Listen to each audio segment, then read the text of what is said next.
Let's go.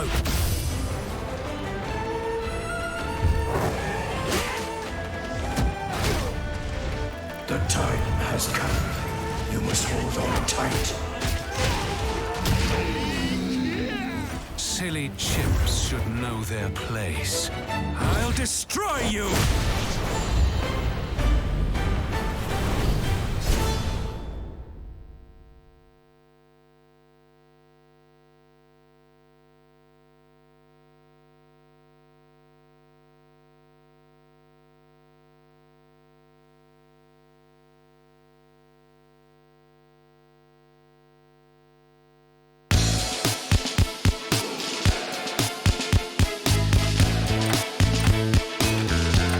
Build your fortress to defend against the Clockwork Horde.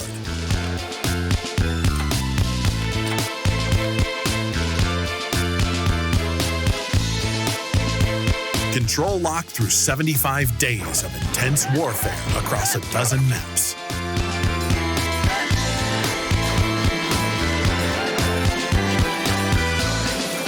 Unlock the secrets of the Archineers via an engrossing story told with hand-drawn cinematics and interactive cutscenes. Place Kingdom Force units in a new mode, Antonia Defense.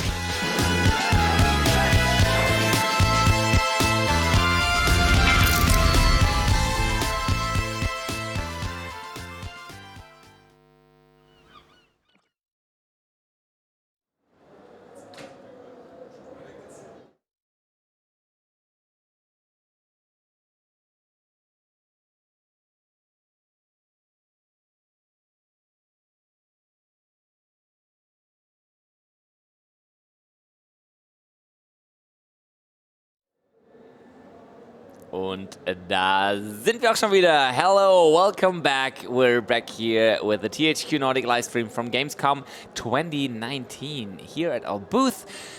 Whether you're watching on Twitch or on YouTube or on Facebook, it's good that you tuned in again and that you stayed with us because we have some nice stuff coming up here. Actually, I'm not alone right now. Once again, I have some special guests here, which is always good. This is Mo and Dennis from Mimimi. Right, yeah. Mimimi, the studio behind Desperados 3 or Desperados 3. Yeah. How would you call it? We call it... Like internally, have you actually, this nicknames for it? Yeah, the first 6 months after announcement, we called it actually Despacito Free. Despacito it Free. Came out of the community and we just embraced the meme. So, but I think we talked about this I talked about it with Florian, and he said, he said that too, and he said, okay, we wanted to have the actual song for the trailer maybe, so with other lyrics. That would have been weird, yeah, but also kind of fun, right? Weird is always kind of fun. Yeah. Weird is always kind of fun. So we're looking like a game design director and narrative director. No, the other way around. Switched around, yeah. Okay, so cool. You're really into this game, and what we're gonna do. I mean, definitely there's room for questions. If you want to ask them anything, please go ahead. They'll quickly lead us through a little presentation, like general infos about the game. And then we plan to do some like fun challenges, stuff we can do with the game, because you obviously do have some ideas what you can do with it, like which is maybe a little further beyond the typical gameplay, right? Yeah. We should have some experience with the game by now. Yeah. Okay, guys. So please go ahead. I hand the word over to you if you wanna just quickly dive into this and tell us some general facts about this game. Maybe I don't know where you all chat. You can maybe state what level of experience you got with the Desperados series. However, if they're not informed at all, they will be after your presentation, I guess, right? Absolutely. So let's just start with the basic things. It's all about Desperados 3, and though it's the third entry in this series, where it's been 15 years since the last entry, Desperados 3 is basically it's a prequel to the first one. Okay. So if you have no experience with Desperados or whatsoever, you can go straight in and have fun with it. We also really tried to get the tutorial, the smooth in phase, really for new players as well. So if you didn't play Commandos, Desperados, or anything in the past, that's the chance to just dive in the genre. Okay. So it's a prequel for everybody who knows the game and the guys and the gang, you're gonna experience the origin story of the Desperados gang, like how Cooper and Kate and Doc met each other and how they became this ragtag group of people. Okay, this is cool because background info is always good.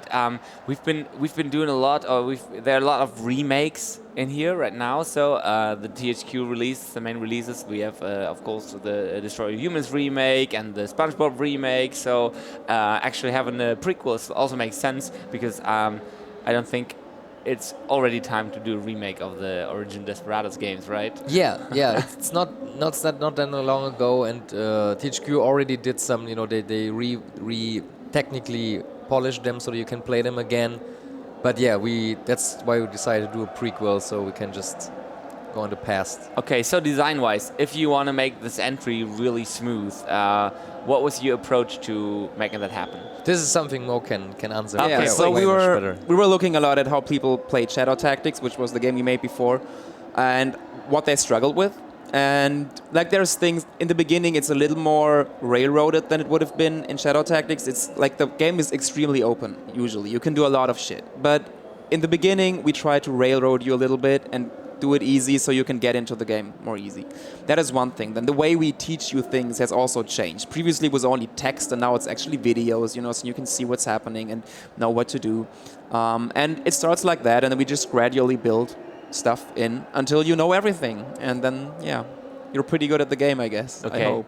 And you two guys need to work on this together, of course. We also something we've discussed here earlier, like bringing together like a story that makes sense, even if you get or dive deeply into a prequel, and you touch characters that people probably love and have experience and had a lot of fun with, and combine this with like a gameplay that also like maybe fits the look and feel of the older versions, but then has the more modern approach to it, because making it the same as Desperados 1 or 2 would not be appropriate, right?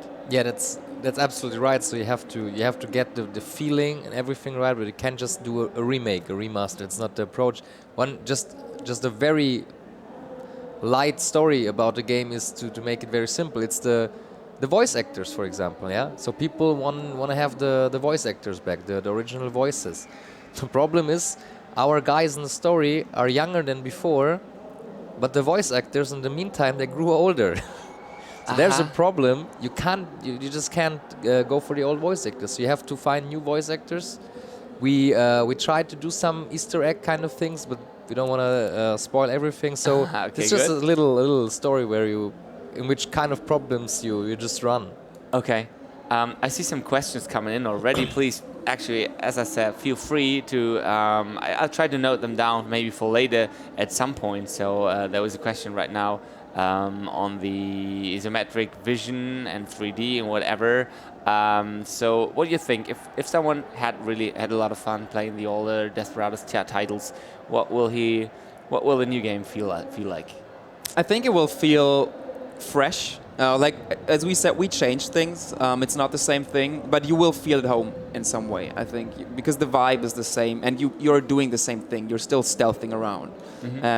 So I think it's going to be a very good experience, and I hope that people feel like it's the whole old game, and then if they would replay the old game, they would see how much like we changed and improved on the usability and all that stuff. Okay. And I can actually just answer the question Yeah, right please. now if you want to, because he's talking about in Desperados 2 and 3, you could go into a third-person view where you could shoot people, and was sort of shooter gameplay in there, which was technically very impressive, but it didn't really fit the game that much, like we think. I think some people love it, but most do not like it much. So we just took that out completely. It was never in the question. For us, the best Desperados game is Desperados 1, and so we wanted to bring that feeling back, and not 2 or Eldorado. So, yeah. Okay, I see. So I hope you're satisfied with that answer here. And also, yeah, feedback is also fine here. Graphics and the art are on point, so sharp, so always appreciative. I think they're talking about us, actually. Yeah, I think so. Yeah. Just, not I to mean, get- you yeah. in Yeah. We're person. very pretty people. Yeah, the graphics are really good. Good graphics. Yeah. But that again, that's us then, because we're doing the camera work, and Oh, we so make you guys look make good. us pretty, because we're actually pretty ugly, but Yeah, you because can I do it. never heard that about me. That I'm so. So it's all post production. Wow. Basically, it's all post-production. We can make that. I gotta we can make- download that and put it in my Tinder. We can make things. We can make things happen here. So, okay, how many missions will the final game include?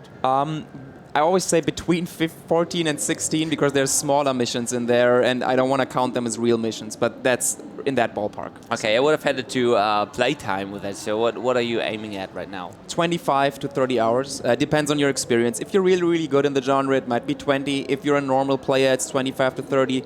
But you can, like, there's a lot of replay value in there, so you can just replay it with different modes that we cannot talk about yet.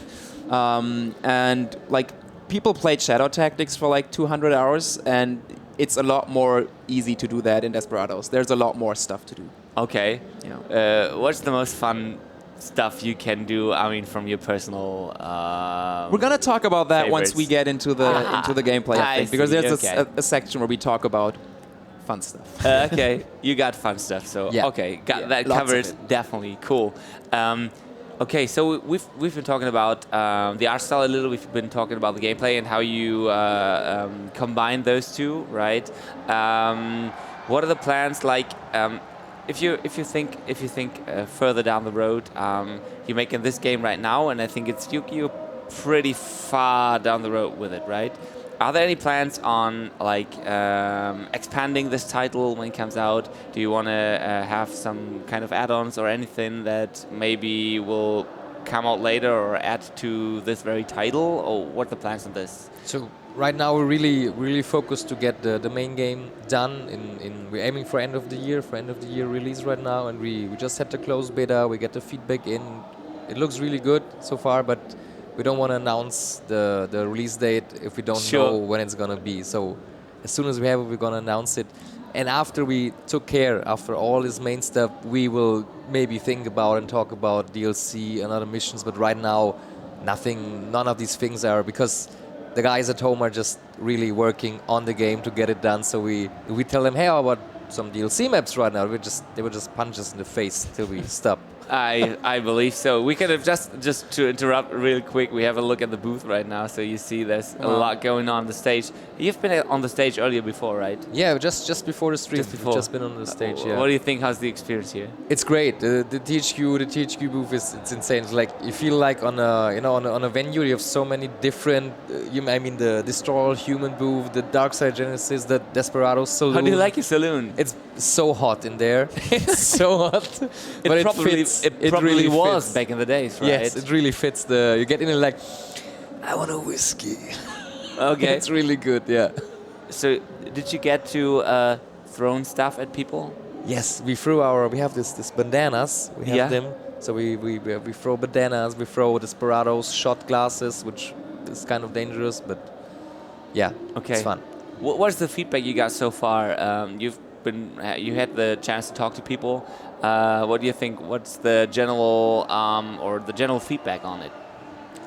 Very positive. Like, a lot of people love it very much. There's some, like, we were talking to press mostly because we were up in the booth pitching it to press. So we don't know what the fans are saying much, but our guys are saying they love it. The press loves it as well. So yeah, the feedback has been just great. There was nothing negative, I think.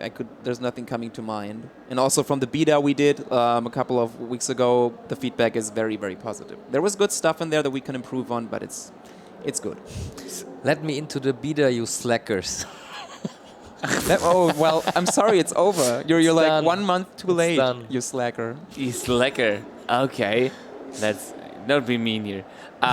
So, okay, we already have some questions here about release. I mean, we've been talking about this briefly. Will the game come out on Steam? Maybe you can tell us something about availability, platforms. Yeah, What are your plans on this? It will be on Steam, on PC, on Xbox, on PlayStation, pretty much everywhere. As far as I know right now, we will not be on the Switch, unfortunately. Okay. We'd love to, but it lacks the power for to calculate all the enemies, all the viewpoints. Just too much going on. It's so harsh to get it because there is a Witcher and a Doom running. But it's just not possible. We're not a big enough studio to do a port like that. I mean, you could do that, but it would probably be the same budget as making the main game. And at that point, you have to think, well, do we want to do this 3 years again and pay that much money? Like, yeah, we'll see. Okay, nice. We have some more questions here. What I wanted to do is like some comparisons about the games that have been out before. So size-wise, for example, the size of the maps. What would you say? What's the comparisons there? Do you have like rough numbers on this? So it is like it's more maps than Shadow Tactics, 1 or 2 more maps, and they are. It's hard to say if they're all bigger or they're not. They're very big, and it depends. Like the size of a map depends on how the enemies are placed on it, the time you spend on it, right? Because if the enemies are placed in a mean way, then it's going to take you a lot of time. I can make a huge map where you're playing through it in 5 minutes. So the size doesn't matter in that point. In that case, it matters what we do with it. So, and I think that the play time is about the same and more due to the replay value we add in. So, yeah. And there is a lot more detail in the maps. That I can say for sure. Like, there's a lot more dialogue, guards talking about things. Just what's happening on the map is just a lot more diverse and lively. So. Okay, I'll be sticking with comparisons. We'll move over to the story comparison part. But again, maybe about the game mechanics. What's stuff that's like that's coming back in terms of game mechanics? You mean compared to Desperados or Shadow Tactics, or yeah. So the basic premise is the same as in both games. We're in a stealth game. You have the vision cones that you have to dodge and then play around with. The guards behave not in a similar way, but they are like the same type of guards. You can outsmart them because that's important in a stealth game. And then there's a lot of stuff that's changing that we're adding on top. Like in first glance, you might be okay. This is very similar, but then if you look into the details and how we handle the gun gameplay, for example, like because it's a Western game, you had to have shootouts and guns, and we didn't have to have that in a Shadow Tactics Ninja thing. They don't have guns, so Well, they have guns. Well, they have guns, but they're weird guns. They're weird guns. It's not the same thing. We did a lot of changes there. Then the character that we're about to show you now, which is Isabelle Moreau, she's completely new. She advances the genre a lot with what she can do. So, yeah. Okay. And then the comparison story-wise, I think there was a question on this basically. So, will all the characters reappear? We've also said, okay, it's a prequel, sure, but I don't know in how much this is like a complete prequel of the story that's gonna follow up. So it's a prequel to the saga, basically, Yeah. and we from the old titles, but yeah, from the old Desperados. You know what I mean? Yeah. Yeah, but later in the timeline. Yes, yes, Okay, yes. yes. We stay with John Cooper. He's still the main character. We bring back Kate O'Hara. We bring back Arthur Doc McCoy. Especially with Cooper and Kate, you really experience their. I mean, the game. The game's yes. No. No. I don't know what you want to No. say, but the one thing you cannot say, the beginning you can say. The beginning I can say. Yeah, we showed that. Yeah. Okay, so the game starts with John Cooper as a kid, together with his father. He's a bounty hunter who's taking him on a mission. So it's a real origin story about the characters, and you meet. That's what I shouldn't. Yeah. Okay. Sorry, guys. Actually, I could. If this screen is right now on the stream. Yeah, maybe we should just click on Yeah, this so yeah. it's gone. But I don't think the people could see it. So yeah. Oops. Okay. No, Actually, I think so too. I'm really eager to jump into the gameplay and start showing. Yeah, we can do that. showing We can Isabelle. answer Just one questions. Yeah, during just the one game more as question. Are there indoor environments like Commanders too, or it's just one more question? Yes, we'll have indoor environments as well in the map. Actually, a small also one. in the map we have a small indoor environment. So yeah, indoor Okay, environments. so we'll see that later today. We can quickly We show it. could. It's not in the playthrough, but Yeah. we can make it happen. Just a little garage or something. Okay, Okay, cool. Then go ahead. let's jump into the game. Freshly called. So in this mission, or you just do it. Yeah, so in this page. mission, we actually it's all about Isabelle, who will in this mission get to know the rest of the gang. So she doesn't know them yet, and over the next missions, she will become the last gang member of the Desperados. So we will just jump straight in and see what's going on here. Okay, cool. Nice. Hey there! Look what I found in the weeds. Get your fucking hands off me! You gonna regret this. Yeah, Maybe we can get the gameplay a little louder on the Now, you headphones. be careful, Daryl. She might be one of them swamp witches. Yeah, and I'm the fucking president. Now get back to your post. Apparently not. How about it? You Aber bitte ein bisschen spell lauter on die, me? das Spiel auf den Kopfhörern. I didn't think so.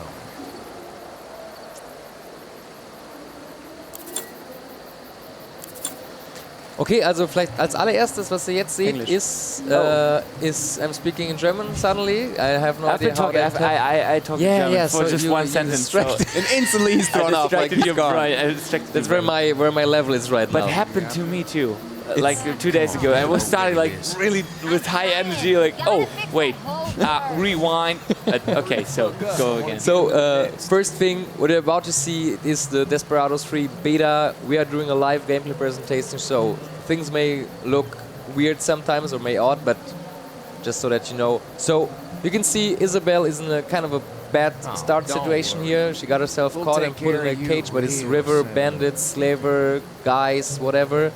And the first thing in the game you do is you spin the camera as fast as you can around the object so everybody gets really sick. I'm sorry. So you analyze the situation and you can see there are a lot of guards. You have the two up in the left corner, one down there sitting, he's standing up, walking around. You have the guy from the asshole from the cutscene doing his rounds and another girl on the boat. And we want to show you Isabel's first skill to get her out of the cage. Alright. Go. What can you do for So Moritz is now in full control over the enemy because Isabel's first skill is called the mind control. You can now freely move around with this enemy. As long as you don't act suspicious, nobody will get it. So yeah, that's your chance to get Isabel out of the cage. The green thing is basically just the UI for the player. It's not visible for the other guards. Yeah. So That was too obvious. that was maybe? too obvious. Yeah. So they weren't too happy about their friend just having the spontaneity of letting the girl out of the cage. And as it's the Wild West, there's not much talking going on. Yeah. You just shoot him straight in the face. Oops. And what you see here is like the question marks are over their heads. It's in other games it will be a lot of quests and experience points. Here it says they're in an investigate state. It's not the alarm state, so no additional guards, no big pressure. They're just like stressed a little bit, but you see the first one already calmed down. The second one is back to normal. Okay, so a little extra attention. Yeah, so when in the yellow cone, if they see you, they instantly attack you. So you always wait till they calm down, but yeah, now's a good time to get the next one on the leash. And it may, you may get a feeling of this power is way overpowered. This is totally OP, but you have ammunition here, so you can really use it just a few times. The mind control. Okay, because it is actually powerful. I was already thinking you could take him out one by one here, like having them shoot each other. Yeah, basically. yeah. So there was while we were talking, there was a little accident. Some boxes just fell over the wind, Oops. Right. Yeah, so the other guy is going to have a look, and we will use this time window to open up the cage. So the cage is open now, finally, Very much. but we're still not. Wonder what Still not else done. can you do? Just act normal. Stop moving. You're getting out of here on your own. Aha. Oops. Neat.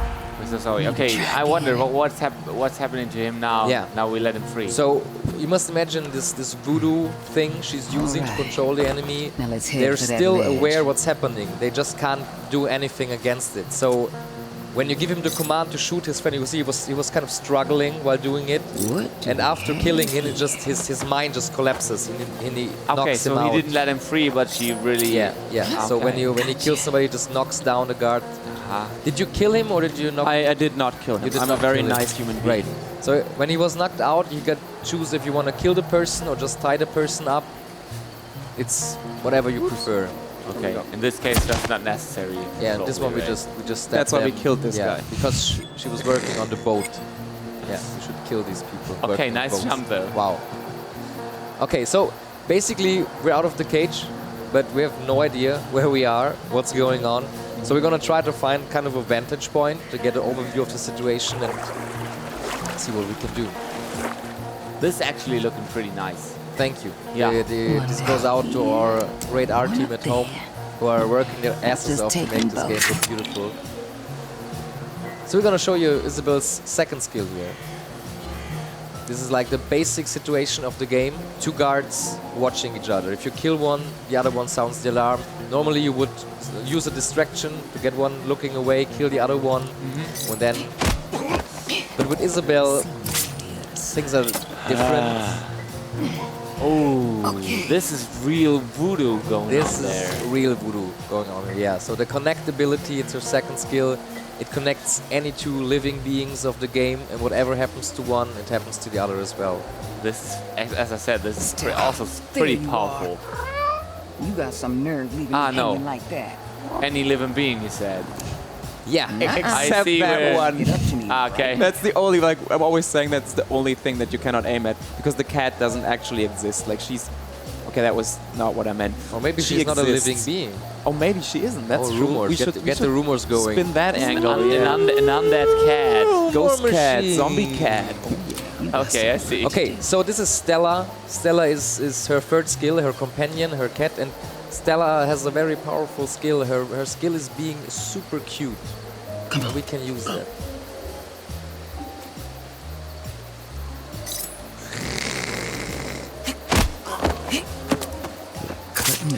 Isabel is not so cute. No.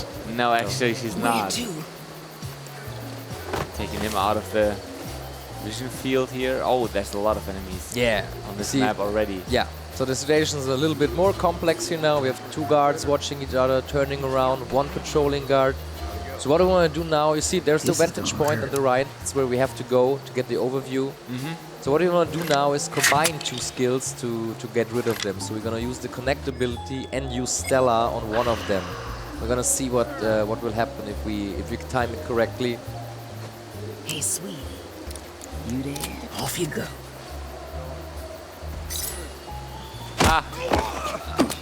Just a little blood. Oh, wow. Right.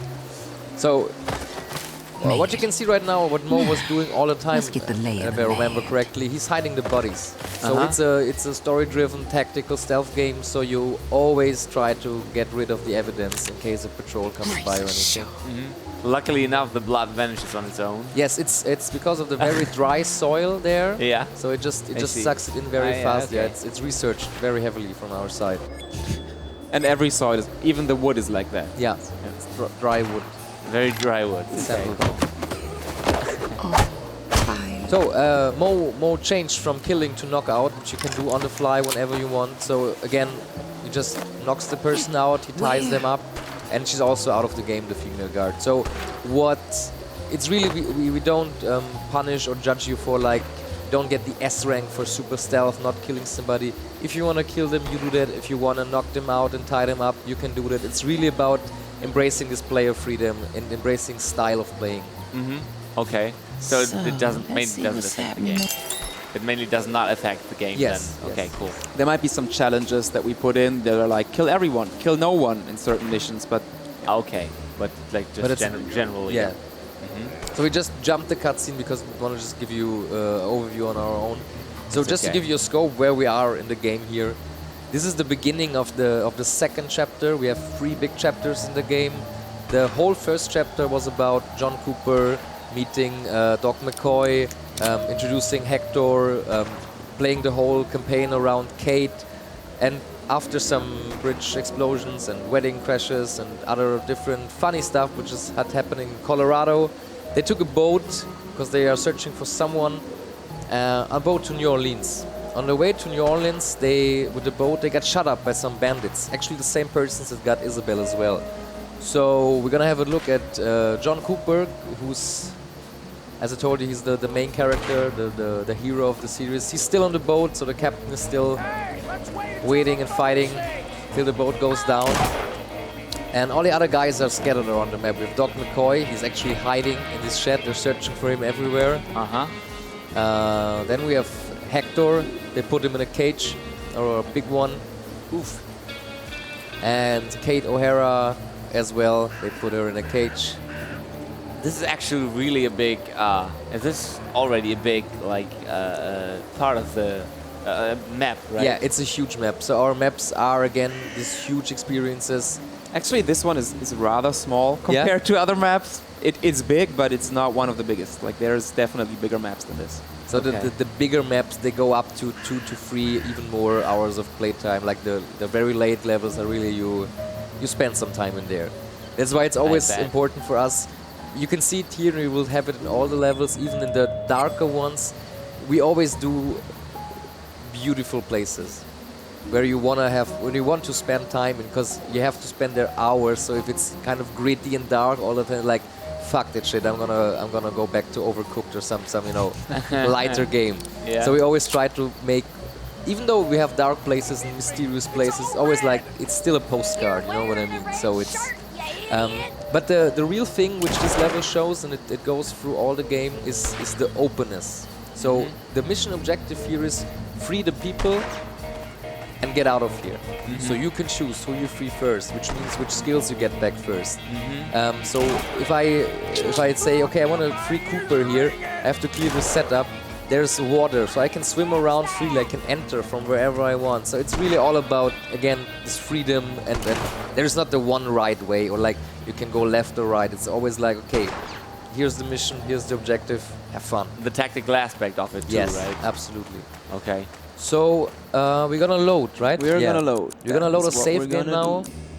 Okay. We're gonna load a save game now from the same level where we basically we freed everybody already except for John Cooper. He's still on the boat. Because we wanted to show what the game is really about. So we introduced you to Isabel. You get a hang of the game, and now we're gonna combine our characters.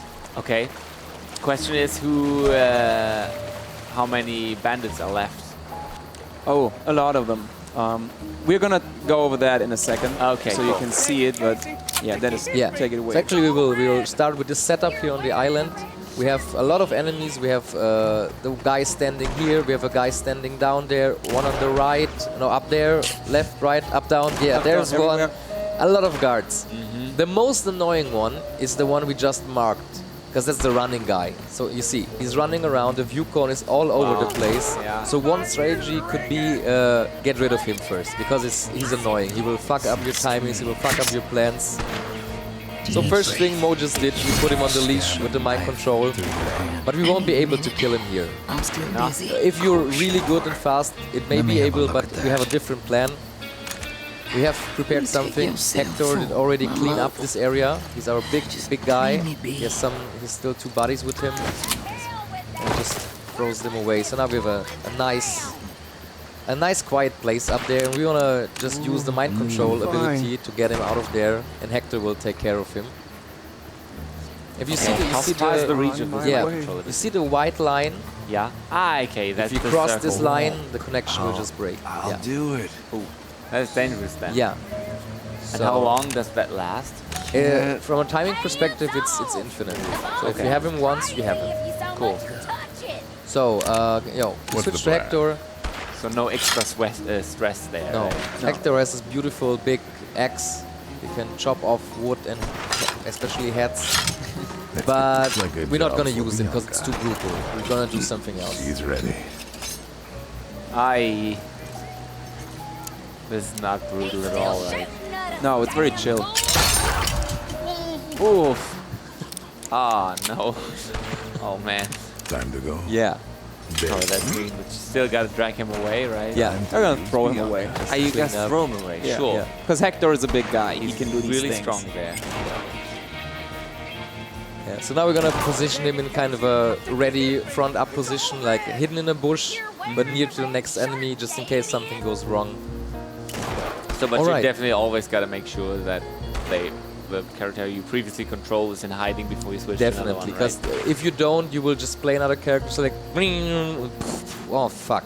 So there's patrols, there's things, always hide your characters in safe spots. Okay. So, first character is out of the map, of the setup. So we're gonna actually stay with our strategy. And we're gonna get rid of the other moving guard. We just marked him up. He's also moving around. And as you can see with the view cone, this guard down there, he sees him basically all the time. So, if you watch closely, behind this big rock, there is no view cone. You see, there's the green area, there's a slot. So this is gonna be the place where we get rid of this guy. What we really could need here is a professional sniper.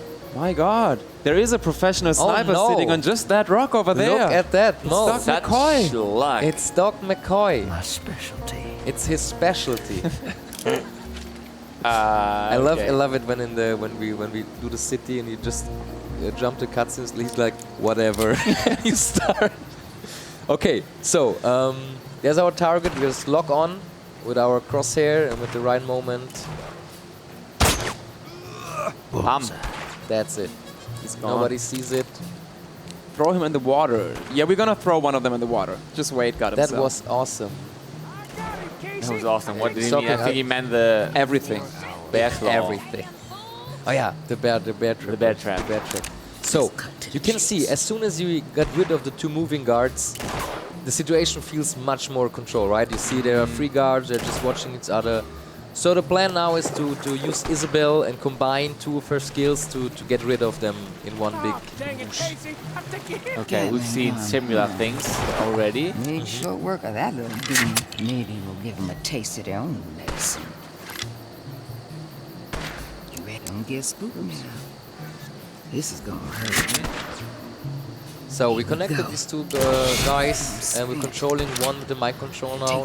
And the plan is now to shoot this guy with the other guy, but remember the two guys are connected now. Yeah. What did you say? I didn't catch that. Hey now. There. Just Okay. gotta... Mo fucked it up. Oh my. The other guy saw that something's going on. So we just activated the showdown mode. What showdown mode does in the first place, it freezes the game, and this is a brand new feature to the genre basically, Okay. because we didn't have that in Shadow Tactics and in other games. It's a tough thing because the genre is all about the real-time tactics aspect. So fans were requesting it, but other fans all said no way, don't put it in because then it's no real time. So we decided to put it in for many reasons, but just to make a long story short, the hardcore fan has the option to turn the freeze mode off. So he will just use the other part of the showdown mode, which we'll show you very soon. But Some people will be like delighted to hear this. yes, so if you don't want to freeze your game, you don't have to, you just switch it off. So we froze the game. You can now analyze situation. This guy saw us. There's another girl up there. You can see she's in the noise range. So as soon as the guy will shoot, she will hear it anyway. So we should get rid of them, because if you now resume the game, the alarm would be there in 1.5 seconds, and there will be guards, and that's not good. So the second part of showdown mode is you can give commands to your Steady squad. hands. So we tell Doc Straight through hell. to get rid of this guy with his sniper. Let's say hello And we to tell this Hector to get out his beautiful sawed-off shotgun, amigo. which kills everybody in this red cone. So they have the commands. We do a quick save just in case anything goes wrong. You can put this guy on the screen. Like, we want to focus on the center now, because that's actually cool stuff. The people there are just gonna get shot, right? If I didn't fuck up. So the people are just gonna get shot, but the thing in the center is the one that's actually pretty cool. So let's see what's going on. I press one button now, the game resumes, and they do their actions. Execute plan. Exactly.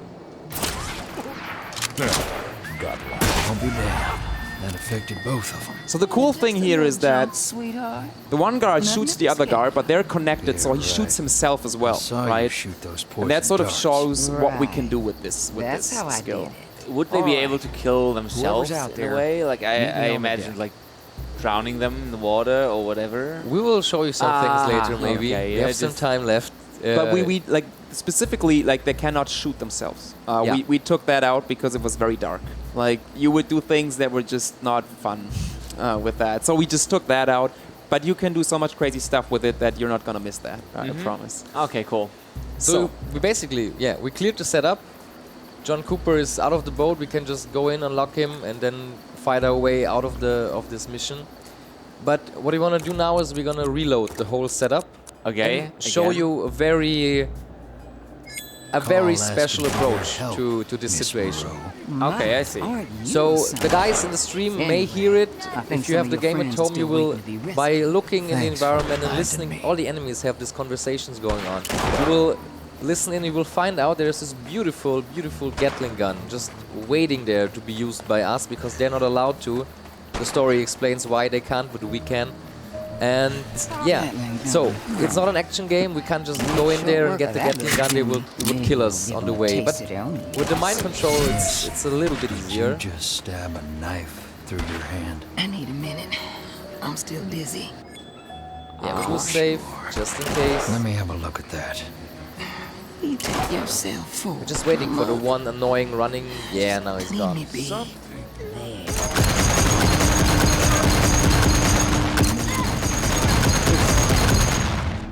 So the alarm house, we had some guards coming out because it was quite loud. But they should have stayed inside. They should just have stayed inside. They have kids, they have a wife. Yes. They're gone. No dinner tonight. No dinner tonight. So Speaking about fun. so what you just saw, the Gatling gun move, Yeah. this is something that is really, really rare in the game. So it's not like it's... Because we just, we played around 50 minutes to use the setup and then we just go to Gatling and fuck that shit. These moments are very, very rare and special. We have a Gatling gun here and there. We may have a map with a stash of dynamite. In the end, we just have a lot of fun and a big firework. But especially in this game where, you grind away for 1.5 hours and suddenly you have this breathing space of 10 seconds where you're just like, fuck that shit. And it feels so good. It feels so earned and so good. So we really loved it. We're also very not sure if, the fans... hardcore tactics, stealth, but it's really cool. That's the question again. I mean, I wondered whether or not they would make use of this. Just knowing that it's possible may tempt them to do might. so, right? But as you said, there's a replayability value to it, and I think some people at least will just replay it or play it the hard way. Yeah. If you're a stealth purist, you can do that. Like, there's no need to use anything. At some points in levels, we have events where you need to use something or kill someone, but you can go through the game 95% without killing anyone. It's gonna be tough, but I mean, that's what these people want, right? They want to have the challenge if they choose that. Sure. Yeah, so something that we did when we designed Isabel's skills was that we looked a lot into it being sandboxy. So we wanted it to be open and you to experiment with it. And let's give some examples of what this can be. So one thing is, we were always talking about connecting guards and mind controlling guards, but you can actually connect or mind control any living being in this game. It can be animals. So in some missions, there's chickens running around. So you can go in and you can mind control a chicken, run around with the chicken, like stand behind someone, start quacking, and they're gonna turn around as a distraction, and then Hector comes in with a shotgun and just blows them away. Oof. You can connect your own characters. I can maybe quickly show this now. I've already prepared the knocked out dude, by the way, so we can show that as well. Make more puppets. We prepared a Now, knocked what are out the dude. chances there's something so just Oh, I'm ready for anything. I can connect Isabel herself with Hector over there.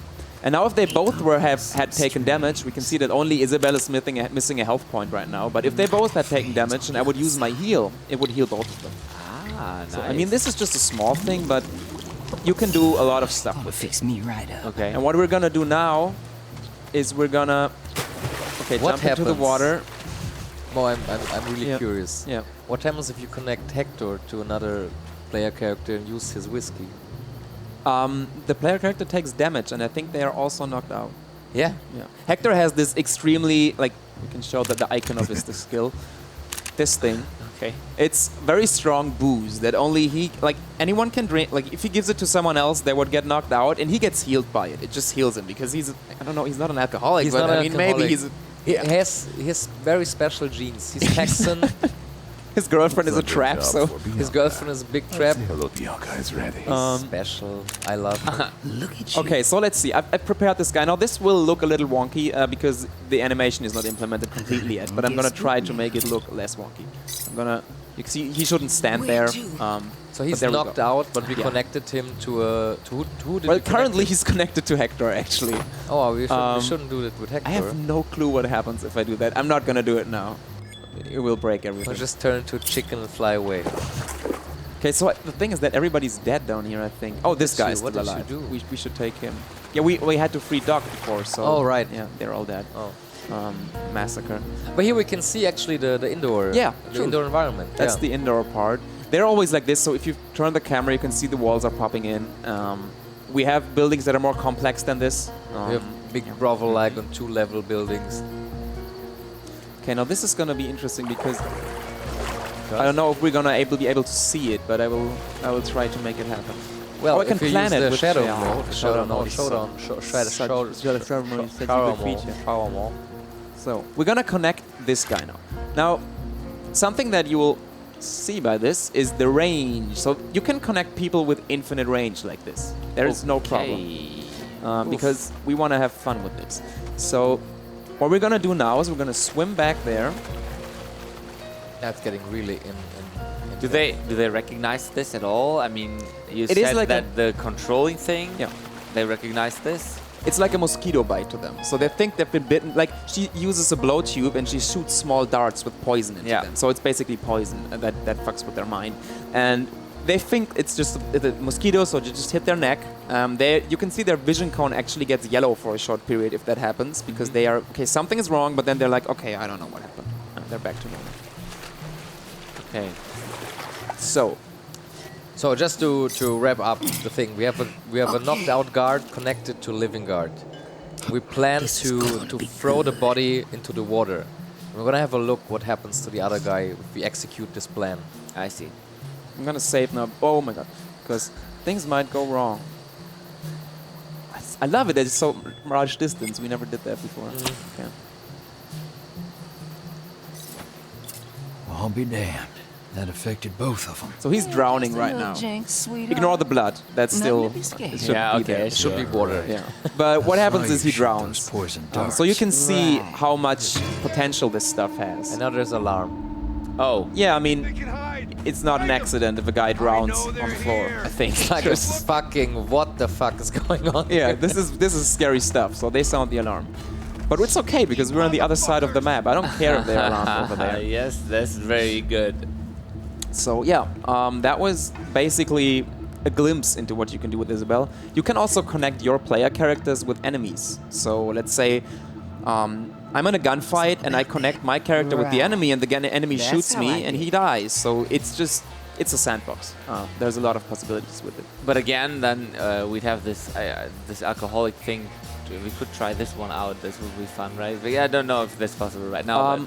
Like if he wants to heal himself, you know, and then maybe an enemy who cannot take this. Did we try that? I have no idea. Okay, I mean, let's just try it. I mean, you guys know it's a beta, right? So if this is not in there, then or the animation is missing, then don't hate us for it. But that's definitely something. I mean, in the process of developing this game, you probably find this kind of possibilities, and then you'll find you need to find a solution how to handle this he's invisible. He's invisible right now, yeah. He's invisible. There we go. Great. Oh, the thing is he can't swim, right? So we just gotta hope that we can escape them. Okay, yeah, but yeah, as you were saying, we found a lot of like details and stuff with the control and connect during development, and we just had to implement everything. So it's a lot of work, but we think it's worth it. So I can use this as well to knock out a guard.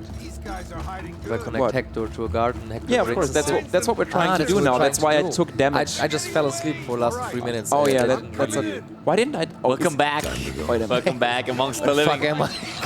I think you got connected just or controlled by Isabel just for a second. I'm being mind controlled by our creative director, who should be here with us, but who's back at home with the guys working on the console version. Okay, he is actually doing this. He's me. I'm not here. Okay. We just lost connection from because Dennis would do very bad pitches. Yeah. He would just ramble random stuff, and Dominic's very good at it, so we connected Dominic to Dennis, and we had to replace him.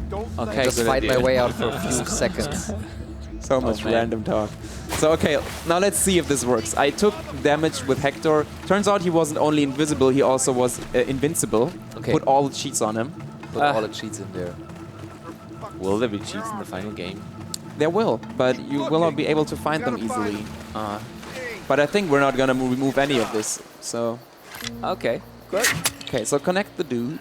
So we really never tried this, and I'm really curious to see what... I think at home we did, but the thing is these things break, like they work at one time, and then you develop new stuff, and then suddenly they're broken again. That's basically game development in a nutshell. Yeah. So it's what we do all day. So it might work in this build, it might not work. It will work in the final game. You gotta fix again. Yeah, you just gotta do that all over. Okay, so let's see.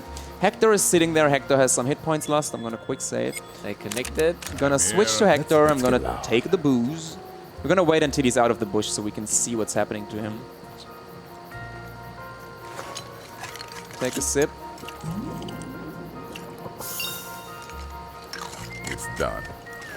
Nothing happens. But an arrow popped up down there. You didn't see anything, but it was one frame of the arrow popping up. So it doesn't work in this build, probably. Let's see what happens if we kill the guy.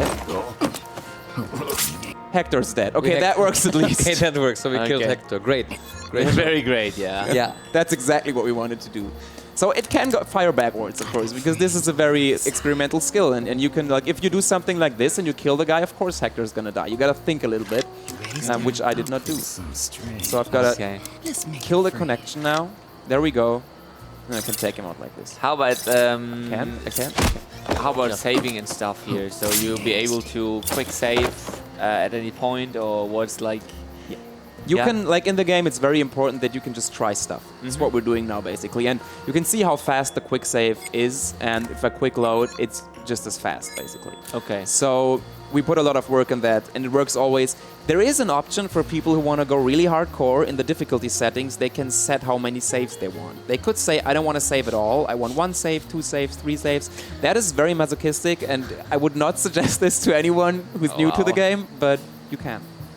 I think that I would not do this. I would definitely be the one saving like every single action.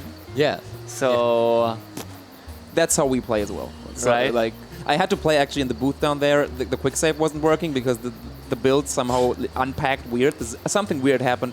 I had to play without quick save, and it's very stressful. If you're sitting down there on the stage and you're just playing and you see we have this timer that pops up on the top, you might have seen, that tells you if you haven't saved for more than 1 minute. Yeah. And it was like at 8 or 10 minutes, and it gets very red and glowy, and I'm like, oh my god, I'm gonna die. But nothing happened. I mean, that's definitely, especially when there might be here and there, it might happen in those kinds of games that maybe you get tricked by the mechanic, right? That maybe you didn't even really make a fall in your action, but it was just not. Maybe you didn't execute it smoothly, but maybe also the game was just in this particular part it wasn't working correctly, or that does never happen. Or at least you got the impression that it didn't work. And if you die in that moment, then you have to do a whole chapter all over again. That's really frustrating. I experienced that back in the days. I don't know, like whatever, like with Hitman or something like that, you know. And then it should have worked. You really think it should have worked, but you're not able to reconstruct the situation because you weren't able to quick save. So next time you're in that almost exact situation, it is a slight little bit different. And if it works then, you don't know if you fucked up before or if it really was maybe something. Yeah, the game was playing tricks on you, right? And so that's really a good feature. It is important to us. And like some feedback we get from most people is that they actually usually feel like it's their fault if they make a mistake, so that's good, because the worst thing is if you blame the game. If you're like, man, I did everything right and it didn't work, that feels so bad. The good thing is, even if it happens in this game, as you said, you can just quick load and you're like 5 seconds before and it's not that bad, right? It's not a horrible thing to happen in the game. But it does never happen. Yeah, sure, of course it does. Never ever. Of course it does. Oh my god, Dennis is gonna play. This is usually the worst time of the stream. Okay, thanks for the thing is, they're all dead. So, oh no, you can go to the top left. I think there's you can free Kate. Let's get ready when you are. Okay, he's just gonna wreak havoc. Got one. That was the shotgun. We said that it kills everyone in the cone, so this time we took out 2 people at once. Which is very powerful. It is, but it's also limited by ammunition. You can see that we have 2 of 3 ammo left. Oh yeah, I wanted to ask about the ammunition for the mind controlling stuff of Isabel. So the most powerful skills we have, they are balanced by ammo. The mind control also has ammo. You can see that she has 2 uses left right now. And there's crates placed in the levels that you can pick up that refill your ammo. So this way we in level design have a chance to balance it out somehow. The connect is infinite, but the mind control is not.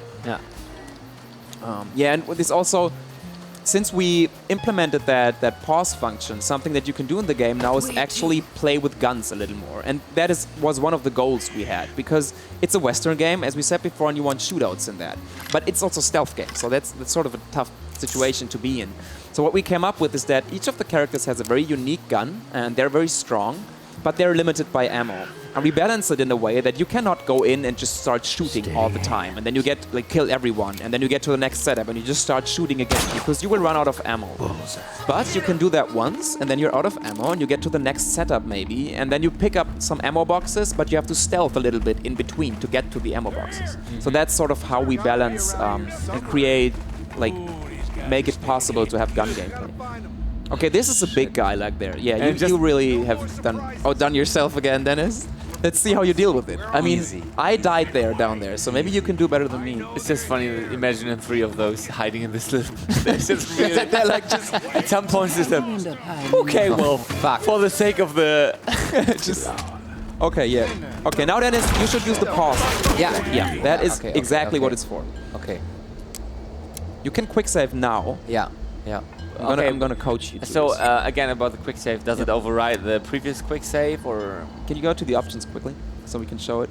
The thing that, like, what happened to every one of us when we were playing Commandos and Desperados back in the day is that we quick save locked ourselves at some point. You just make in that situation you save and then the game is fucked. You should that's why we stopped playing, each of us. So the first thing we did, even when making Shadow Tactics, is we added 3 quick save slots, and you can use the 3 pictures up there so that you can always go back to your last quick save. Isn't this a good thing that you can? I mean, you're frustrated about this, and you can now just we can just fix it. Do it better. It was one of the first things we did. It was like, okay, we have to fix this thing because that must have been us. so satisfying. Like, okay, I'll take this out. Yeah, that's gonna feel so good. Yeah, it was good. That's a good thing about game development. You can do that stuff. Yes. Okay, so it looks a little rather crazy, but I mean, let's see what Dennis can do. What's your plan? Talk us through it. So I connect this one to nobody else because nobody's in range, but so it was maybe to one of your characters, to Hector. So but Hector's almost dead. So that's not a bad guess. Okay, just again, so I see you can connect people. Like the range doesn't matter, but you need to be close to them. Yes, you need to be. You cannot just connect them over the whole map. So I did the best save of my life. Definitely. Yeah, that was excellent. No, you can actually. I'm sure you can do it with this. You just have to be smart. I think Hector is the problem because he's still at 2 HP. Because you did the connect, he took 1 damage. He's gonna take 1 damage instantly now at this point. So if you kill that dude in front of him, maybe you see these guys. But I mean, it's tough. It's tough. You can use maybe the gas vial of Dog. It failed for me, but maybe it works for you. So okay, let's go to Dog. Go to gas vial. Perfectly safe. And completely be out of range. Hey, I remember there being a gold mine. I'm gonna answer a question. Can we go inside the mines? I cannot talk about that. I'm sorry.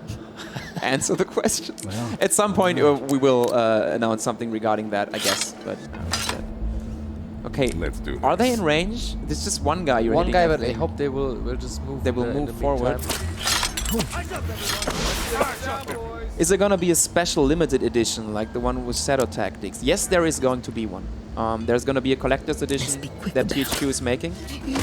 It's going to contain a very cool, like, what do they call it? Like a watch that you can pull up, and it's going to music box. It's a music box. Yeah, there's a music box in there. Okay, that's all I know. Right. It's interesting, like, we've been talking about the trailer previously, so that's definitely something that also is coming from the publisher side, right? Yeah. So you as a development studio, you're taking care of making a good game, but there's certainly some stuff that they are, like, doing for you, like, that work you don't have to put in. Yeah, that's what you... That's also, like, out of your control at some point, right? So it is, and it's the benefit of working with a publisher because they can take care of all these things and all the other stuff. But of course, sometimes, like, they always ask us. It's not like they do stuff and we're like, oh, wait, what? It's a communication thing. Right. But yeah, I mean, sometimes things happen. Okay, I don't know what's going to be in the collector's edition, but people at our studio do. So it's just me that doesn't know. But it's interesting because it is kind of a surprise then for you too, right? You get surprised by your own game. Yeah, we just get, like, at some point we get a screenshot with this is the content. We're like, oh yes, that's awesome. Right? We didn't know that the way they were gonna advertise, like, we didn't know what the saloon was gonna look like. So when we came in here down there at the booth and we saw that saloon, it was the first time we saw it. You have not seen nothing. an image of this booth? No. before? I have. And we went, I have. oh, I so sure you're have. better informed than I we was are. actually, I was, yeah. Because we needed to design the studio, so Okay. we needed to have a look at the floor plans and all right? that. Yeah, Okay. sure. We got Nice. places. Okay, that's nice. And know what I'm the thing is, if you get a look at the booth plans afterwards, at the drawings, it's really astonishing. They look exactly the same. Really? This is, I got it the looks tools for the exactly like job. on the plans. It's- Wow, okay. That's so weird. You know what Okay. I mean, Doctor? They're good, Incredible. I guess. at it. They I don't know what how they're they doing. did that. That's really, you can. Yeah. Any of Yeah. the bleeding. Okay, so Dennis quietly unleashed havoc and hell on all these guys. take care of You can. this. Oh, Humbo's there. Hi, Humbo. Hi, Humbo. Hi, Humbo noticed that Doc got knocked out by the gas vial himself. That's not true. That That's did not absolutely happen. Humbo is our writer and game designer and level designer. Hi, nice to meet you. And there's a lot of devs in there. I saw Yeah. Flo already. He's doing VFX and one of the artists. So cool that these Okay. guys are watching. Yeah, of course they are. They're like they want to see how people react to the game. It's big for everyone at the studio. And they want to see how you like screw up here, right? Yeah, but Dennis is doing fine actually. He's managed to will his way out of that situation masterfully. How the civilians behave. After knockout, they will run into the house and disappear like in Shadow Tactics. They will not. They will run take the away. bus. They will take the bus and go to New Orleans and become prostitutes. No. Wow. That went dark pretty quickly. So they're gonna Que pasa? they're gonna run away. They have a dream. And they're gonna fight for it. They run away and they're gonna come back at some point. So they're gonna hide out somewhere, and then they're gonna stand up and come back. And yeah, that's basically what they do. I see. So that would Wow. have been an easy answer, but I could have made it. Yeah. you chose to make it- choose the hard Yeah, mode. yeah, right? exactly. Like I wanna- without quick save in between. Exactly. So Just go straight in. try something out and see where it takes you. Oh, jeez. Nice. Okay, so Dennis is connecting. Hector can. You said he doesn't want to swim, right? He can swim. Yeah, He's absolutely able to swim. He doesn't want to swim because he doesn't want Bianca, his trap, to get wet. Yeah. Okay. Sure. But he can. He could. Yeah. Even if he places the trap, he still can't swim because. So what we're gonna do now? Get some. Get rid of Yeah, those. let's clean. No, it's fine. I don't. Okay, what's the plan here? Actually, Nothing. yeah. Who's carrying? Like a job for Bianca. Just casually throwing people off bridges. Casually. What's that? That's how you Shit, roll. shit, shit, shit, shit.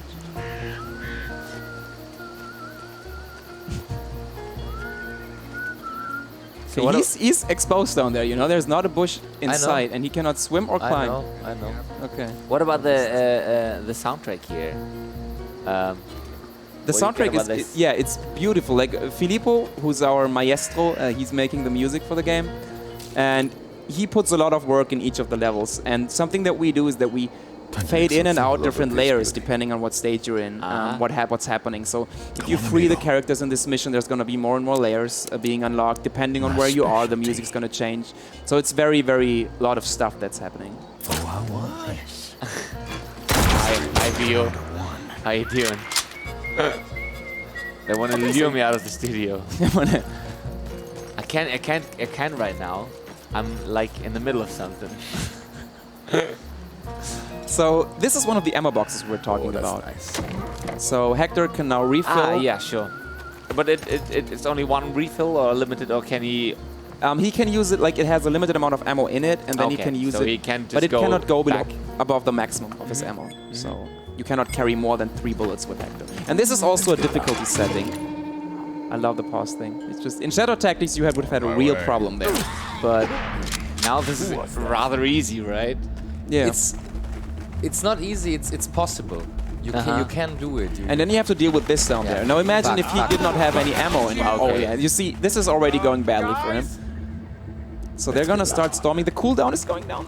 You can maybe. Oh no, the one's flanking you. Oh, that's rough. What's the cooldown? The cooldown of his weapon, basically. The shotgun has a I very high see. cooldown because it is so powerful. But the one on the right's gonna get you, I think. Steady hands. Oh, Doc, come on.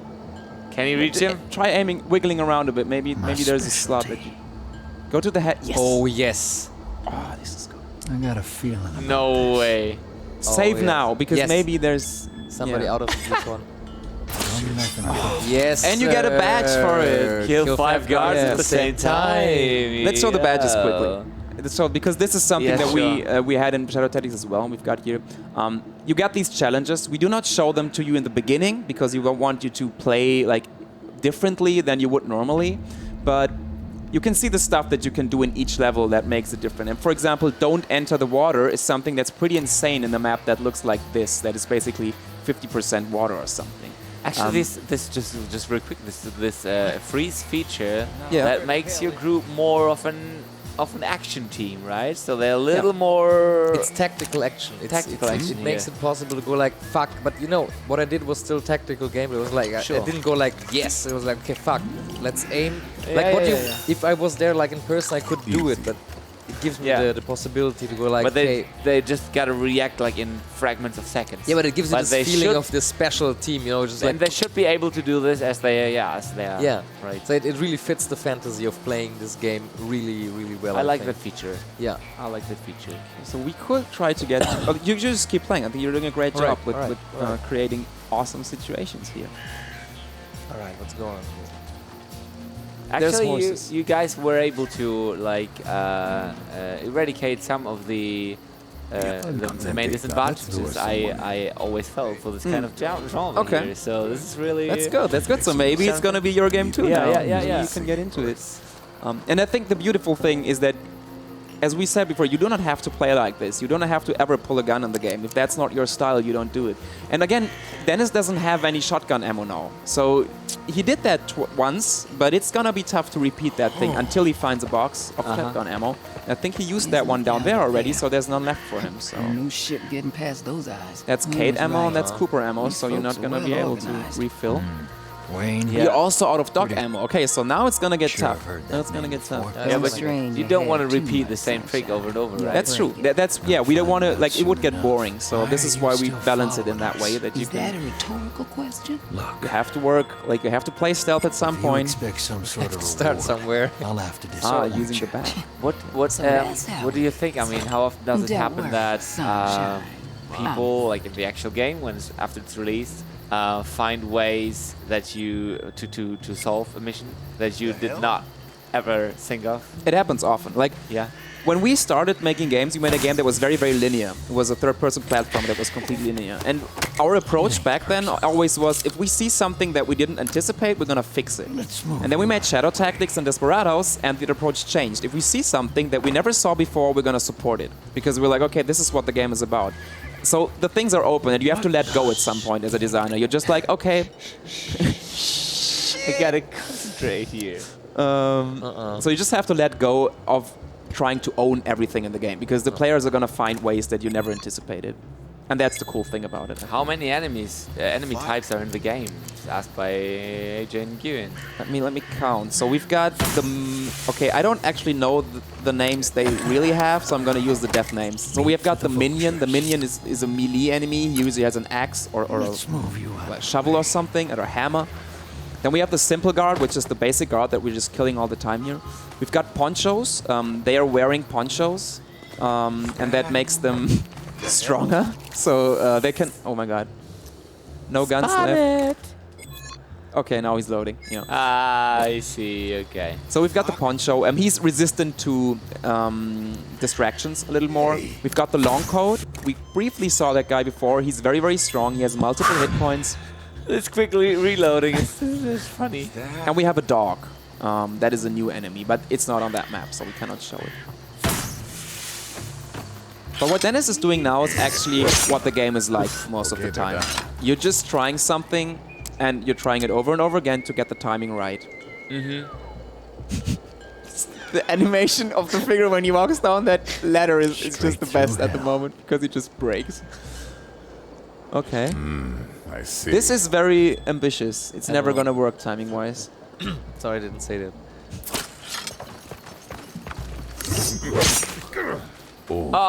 Needed that. Okay, it didn't have to work. does You were bec- smarter because- than me. Because he just didn't see that. Yeah, he was. Oh my god! Fuck. Pause! Oh, you're. Oh, front button! Oh, shit! Who was that? That's what happened. Like Dennis, you didn't see it, I think, on stream, but he made a controller drop, like the mic drop. He didn't have the controller in his hand. I think they saw it. Okay, yeah. very good. That's what happens if you get cocky. You shouldn't have done that. That's Just a long saying. coat down there, by the way. That's Yeah, the big enemy guy. This is gonna be rough. I got this. I'm gonna just run away. I'm gonna just run fucking away. Can do. So you run, and you run as well. And they might get away. Probably, hopefully. We'll see. And in the meantime, we need some help. Get some help in there. Oh, that's beautiful. A lot of arrows come there. It's very good. Let's see. Maybe I can remove the arrows. There's the console coming up. Okay, can you? That's what I'm talking about. Oh, You got? no, you're dead. No, Sorry. I'm dead. Who's dead? But we have the. Okay, just We have to turn off the ugly things. That is also, just so people know, the layout, the pink and purple floor things, that are not done yet. They signal where alarm areas are. They're actually pretty useful. But Alarm! Alarm!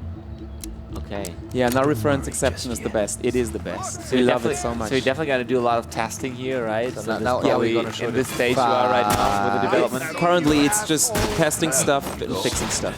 That's basically all we're doing. So you're playing a lot, too, right? Yeah, well, It's quite not a lot, but it's mostly the QA guys whose job it is to test these things. They play all the time, but it's not fun playing. And they report to you that. Yeah. And we also had the beta testers. They could actually report bugs directly to us. Which always helps a lot, Yeah. right? There was an interface they could just go into. Yeah, I have a friend of mine. He's doing some testing of stuff, and he also says that sometimes it's exhausting. Yeah. While he loves doing this, and he's also doing this in his free time sometimes with games he loves, right? Yeah. So he's just finding exploits and whatever.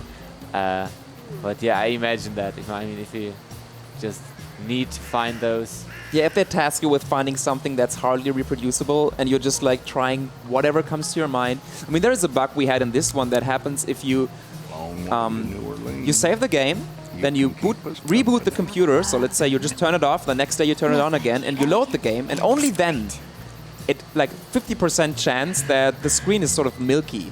The picture is weird. the milky bug. The milky bug, yeah. And I mean, how do you find that stuff? You have to turn the PC on and off again. So this is what QA people do. They have to find out all these crazy, like plug out the keyboard while playing, plug it back in, and just these type of things because it might happen, right? They probably have a list of this, right? Yeah, they do. Like if they're experienced, they have a list of everything they can do with the hardware.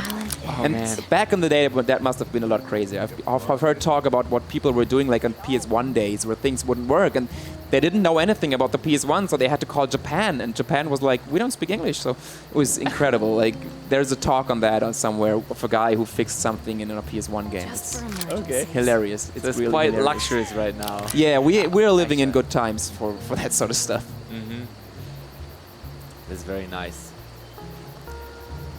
Okay, how much time do we have left? Actually, I'm not 100% sure. I think we're pretty through. Yeah, Uh, we've been playing and talking a lot. Careful with this. Yeah, I think we're almost a little over the time, but I don't know if you want to show something else, like if you have anything left. Yeah, Dennis Anything doesn't have funny. anything left because he's out of ammo, and that's where his skill ends in the game. So he's not out just of trying ammo. random stuff. I'm not Oh, you out of picked ammo. up, yeah, with Kate. What happens if you shoot? Can you do that, please? Because I don't know. Like she's in the cage, so. Oh man! Okay, they take her down. Basically, yeah. yeah. He's also mean. He has 3 lives. Yeah, that's the long code. He has 3 HP, and you have to like the only one that can actually kill him normally is Hector because he's a big guy as well. Okay. So he could assault him from behind. So yeah. The others would get countered by him. He would just take. Is him there fall damage? Some good there questions is. here, by Yes, we put that in. So if you throw someone down more than 6 meters or more than 3 meters, I think, then they will actually die. That was not in Shadow Tactics. It's in this one. Oh, there is something we can show. That is pretty cool. It's the difficulty settings. So we have done a lot to make. We talked about in the beginning that it should be a little more beginner-friendly, the game, but we also want it to be more hardcore-friendly for the people who are fans of it since a long time. So what you can do is you can customize the difficulty. Something that we changed compared to Shadow Tactics, we changed the enemy setups depending on the difficulty. So we put less enemies in the easy setting and more enemies in the hard setting. You can also adjust the health of your players. You can go to 1 or 2 hit points up to like 7 or 8 or something. You can change the amount of ammo you have at the start of a map and the amount of ammo that's going to be in the crates that you find. And you can change the detection speed. And so Dennis is just randomly making his own setup, basically. He's limiting his quick saves to 5, and he's turning on the pause again because it was off. And now he might just play with this setup. And what you can do with this, you can just use the setup, do something crazy, show it to your friend, and be like, okay, can you do this too? And they have to try it. So. Okay, cool idea. Actually, I'm not gonna play it. No, you can't do that. He's just putting in some very hard difficulties. Like, I know I'm quitting. Is it safe if I go to another No, level? honestly, it's not. This is. Oh no, it's actually the build where it should work. Yeah. Yeah, it keeps the settings. But I mean, we're already over time, so I don't think we should boot it again and do something new, because there's gonna be anher stream later, I think. Yes, sure. We have so much. Oh, yeah. Yeah, we have something to show. The question was already there. Yeah, I wanted to do. Only thing is that the stream later tonight is going to be in German only. So that's unfortunate for everyone of you who's only speaking English. Maybe you guys will be able to still answer one or the other question in English, but they will mainly be talking in German. So. Please be warned for that. But still, I mean, you should. I think it's around. What time is it now? It's 7 o'clock. So this should be at 7:30 already, right? Wow. So I think we really are over time right now. Yeah, but absolutely. how time passes when you have fun. This was really a good session. I enjoy this very much and enjoy your game very much. I hadn't have a glimpse at it at all so far. I think it's coming up one more time tomorrow or the day after. I'm not 100% sure, but I'd be very interested how other players will perform in this game, right? So I just want to say I wish you the best of luck for the rest of the development session. Thank you. And thanks for coming here. This was really a good thing. Anything else you're looking at doing at Gamescom still, or any plans, or you gotta have like you just have enough? I think I mean the business part is almost over. The business part is over. It's over. Yeah. So I wanna, like, there's a small game that's called Partisans 1941, I think. Mm-hmm. It's at the Epic booth, actually. They just have one small machine, but it's sort of like Commandos. And it's the only game I know that is also being developed in the genre right now from some very nice Russian guys, I think.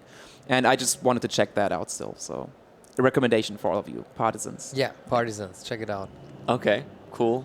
I mean, you hardly have any time like running around while you're doing like appointments and stuff. Well, and I've been to the. Yeah, you've been to Cyberpunk. I've been to Cyberpunk today. Yeah, I've been there too this week. I don't think they need any more hype, but it's really cool. Yeah, It's a cool really thing. cool. It's really I cool. think you can safely say this, even though we're in THQ Nordic stream Yeah, here. yeah. But hey, no worries. I mean, we've got a lot of cool games coming up too, so pretty fine. But that's the cool thing. I mean, that people really, I mean, they get an overview over the whole scene here at Gamescom. So, and there are a lot of cool games out there. So please check them out. If you're at Gamescom, really, you should try to get your hands at them.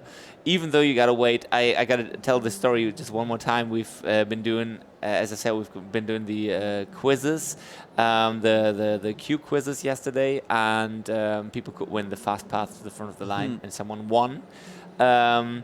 And he said no, he doesn't want to advance to the front because waiting is part of the Gamescom experience. Wow. Oh, wow. That is passion.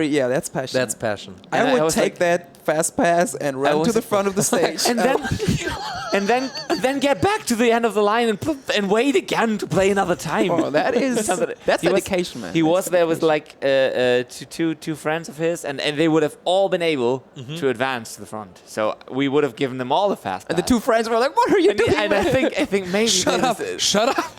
They probably were discussing afterwards, like, was this really good idea to let this once in a lifetime opportunity pass? But I mean, yeah, they probably still had fun. So this happens. yeah, Okay, Would so probably nice. killed him in his sleep tonight. that only happens in our game. So whatever. Thanks for anything. Thanks for showing this. We'll be having, as I was just informed, the actual Riding Bull Desperados 3 slot right after this one. So we'll have a short break. Maybe have something to drink. I mean, just water, of course. And then we'll be back with more questions and more talk about this really interesting looking game. So stay tuned, and we'll be back in a few minutes. Thank you, guys. See you soon. Yeah, thank you. Thank you. Bye.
darling. Huh?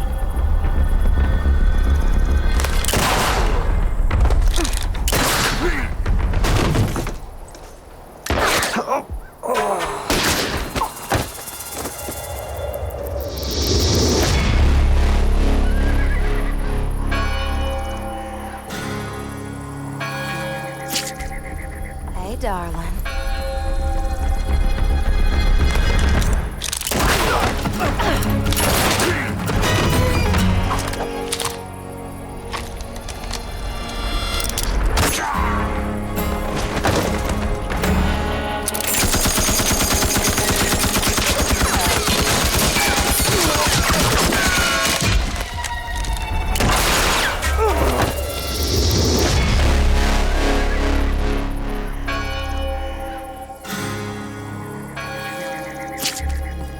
I know where to head.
Let's go.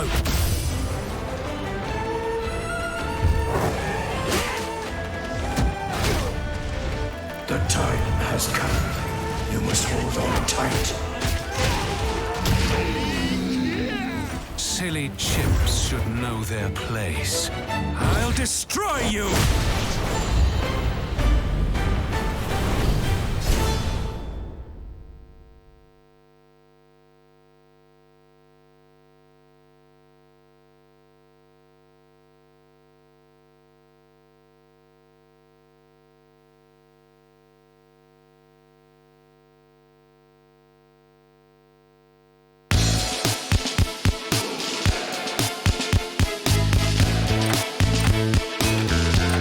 Build your fortress to defend against the Clockwork Horde.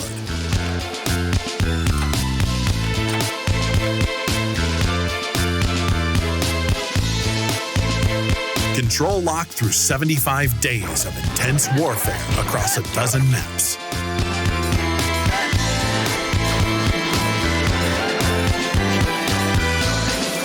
Unlock the secrets of the Archineers via an engrossing story told with hand-drawn cinematics and interactive cutscenes. Place Kingdom Force units in a new mode, Antonia Defense.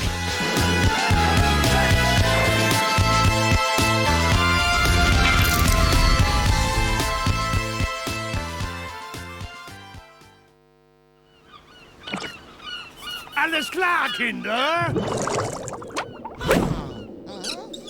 Ich bin bereit.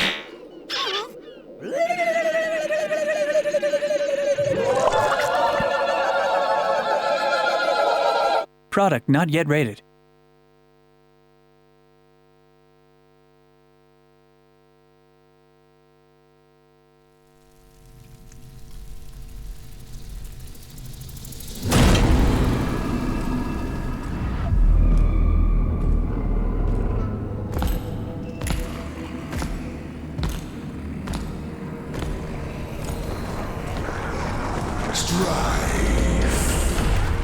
You come into my place alone, threaten me, and think you're just walking out of here. Oh, I'm not alone.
Darling. Huh?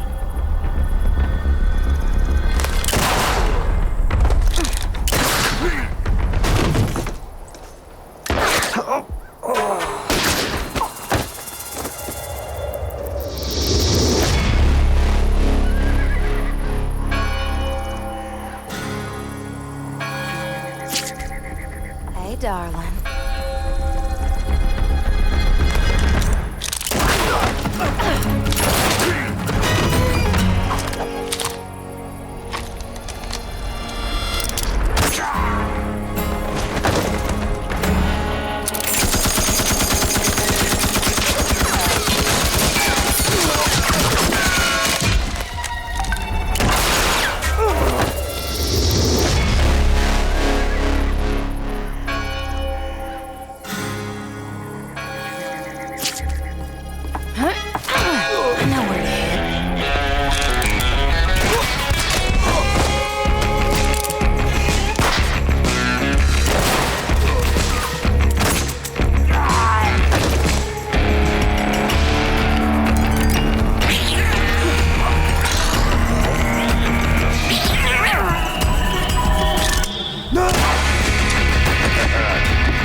Let's go.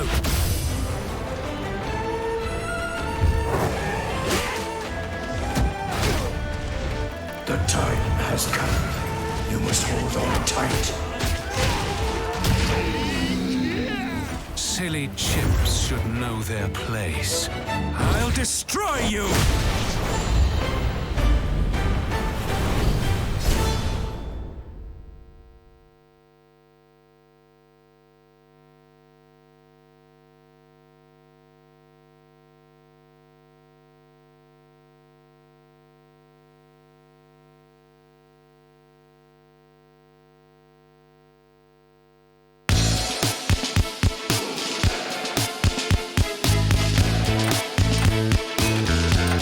Build your fortress to defend against the Clockwork Horde.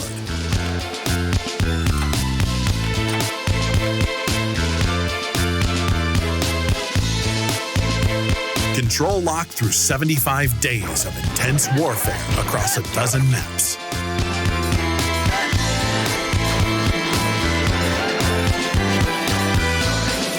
Unlock the secrets of the Archineers via an engrossing story told with hand-drawn cinematics and interactive cutscenes. Place Kingdom Force units in a new mode, Antonia Defense.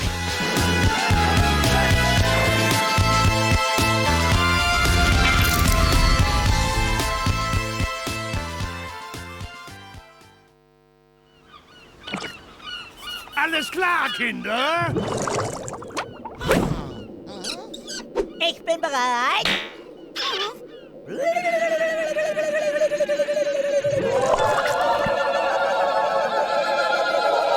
Product not yet rated.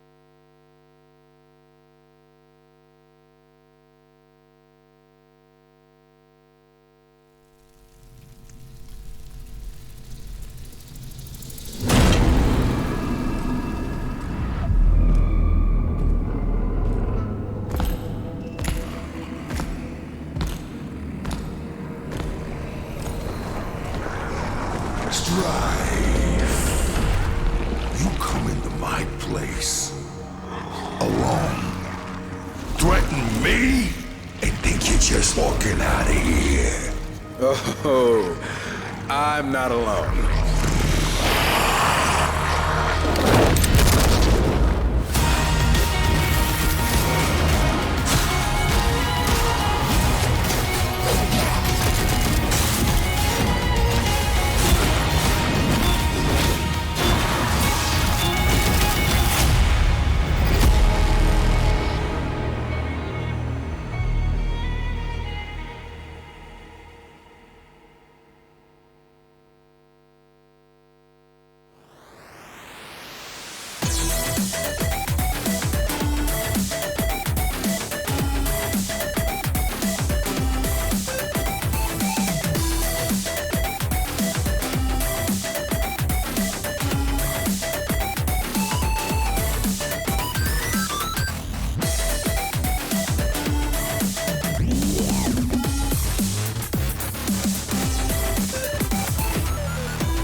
Darling. Huh?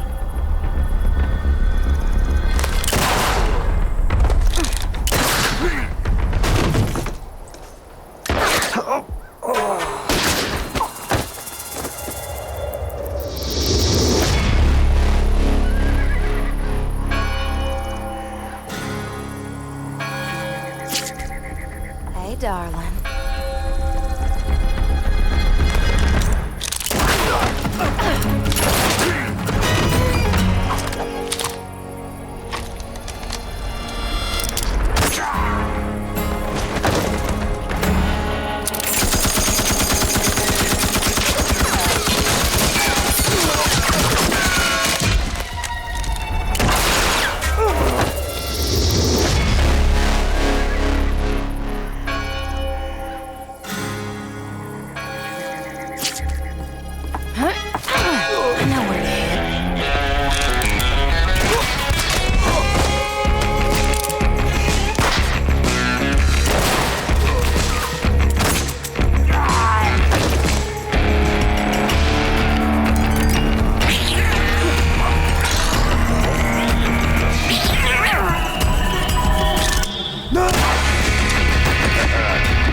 Let's go.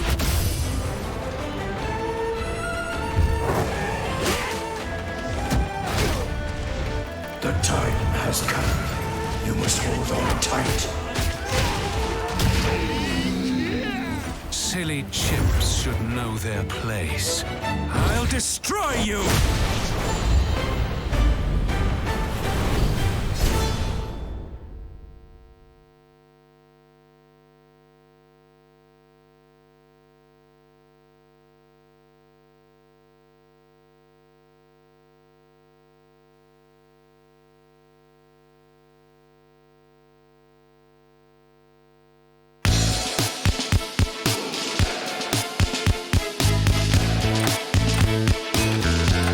Build your fortress to defend against the Clockwork Horde.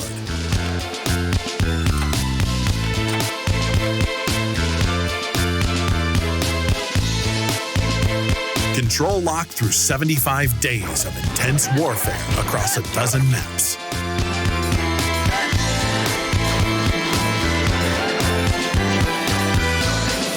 Unlock the secrets of the Archineers via an engrossing story told with hand-drawn cinematics and interactive cutscenes. Place Kingdom Force units in a new mode, Antonia Defense.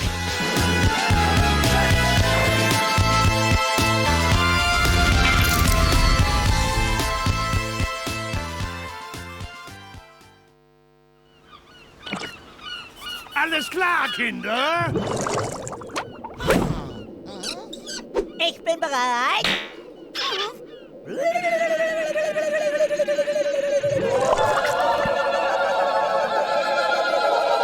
Product not yet rated.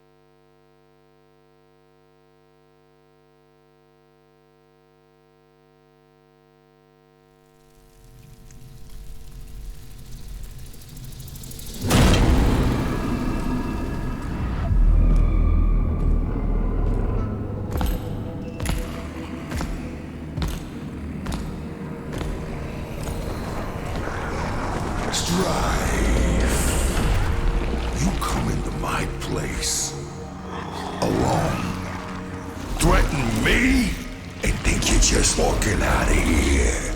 Oh, I'm not alone.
Hey, darling. Huh?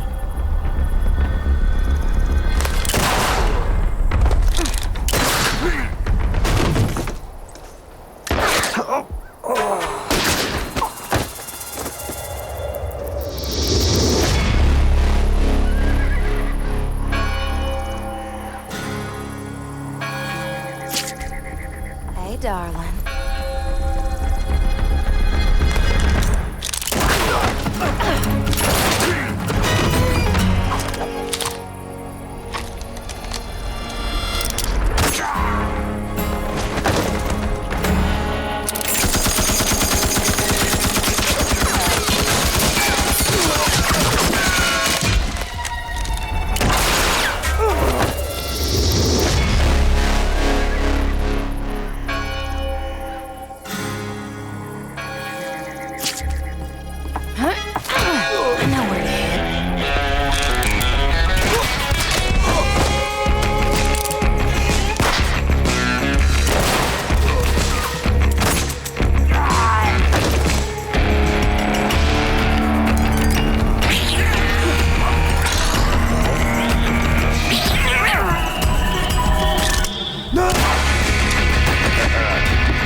Let's go.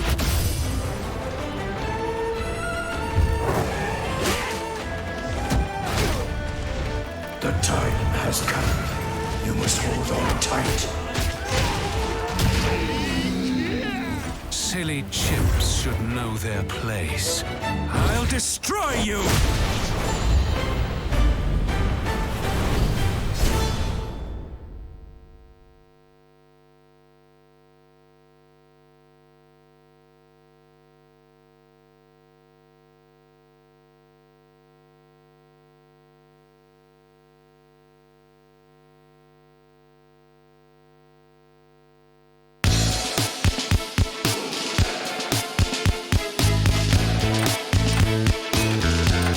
Build your fortress to defend against the Clockwork Horde.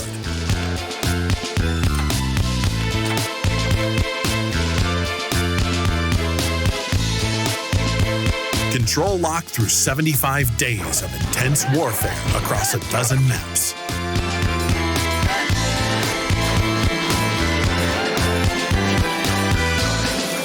Unlock the secrets of the Archineers via an engrossing story told with hand-drawn cinematics and interactive cutscenes. Place Kingdom Force units in a new mode, Antonia Defense.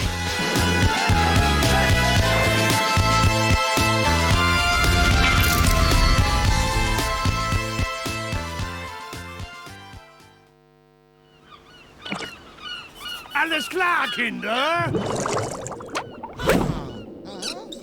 Ich bin bereit.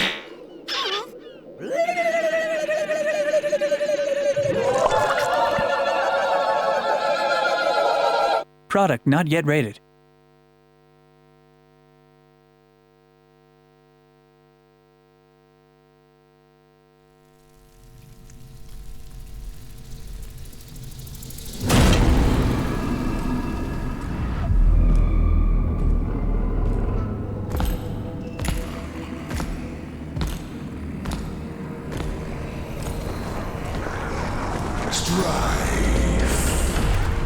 You come into my place alone, threaten me, and think you're just walking out of here.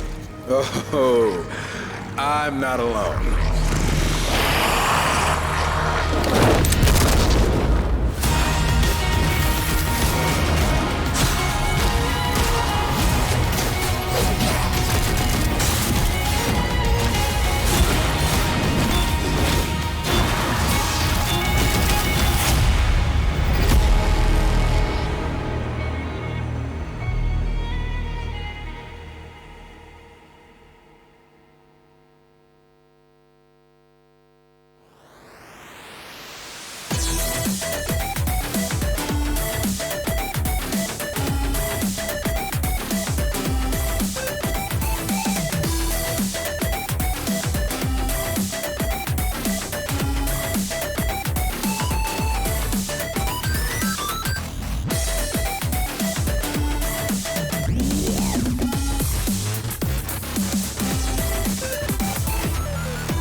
darling.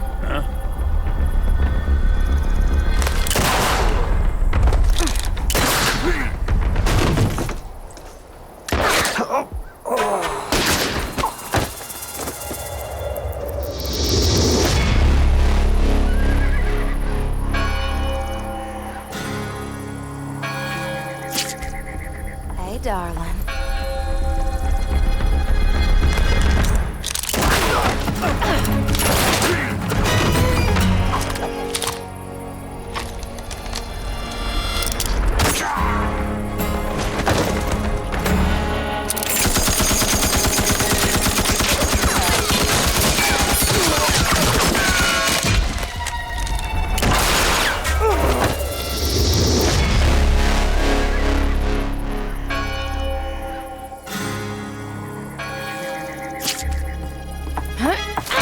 I know where to head.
Let's go.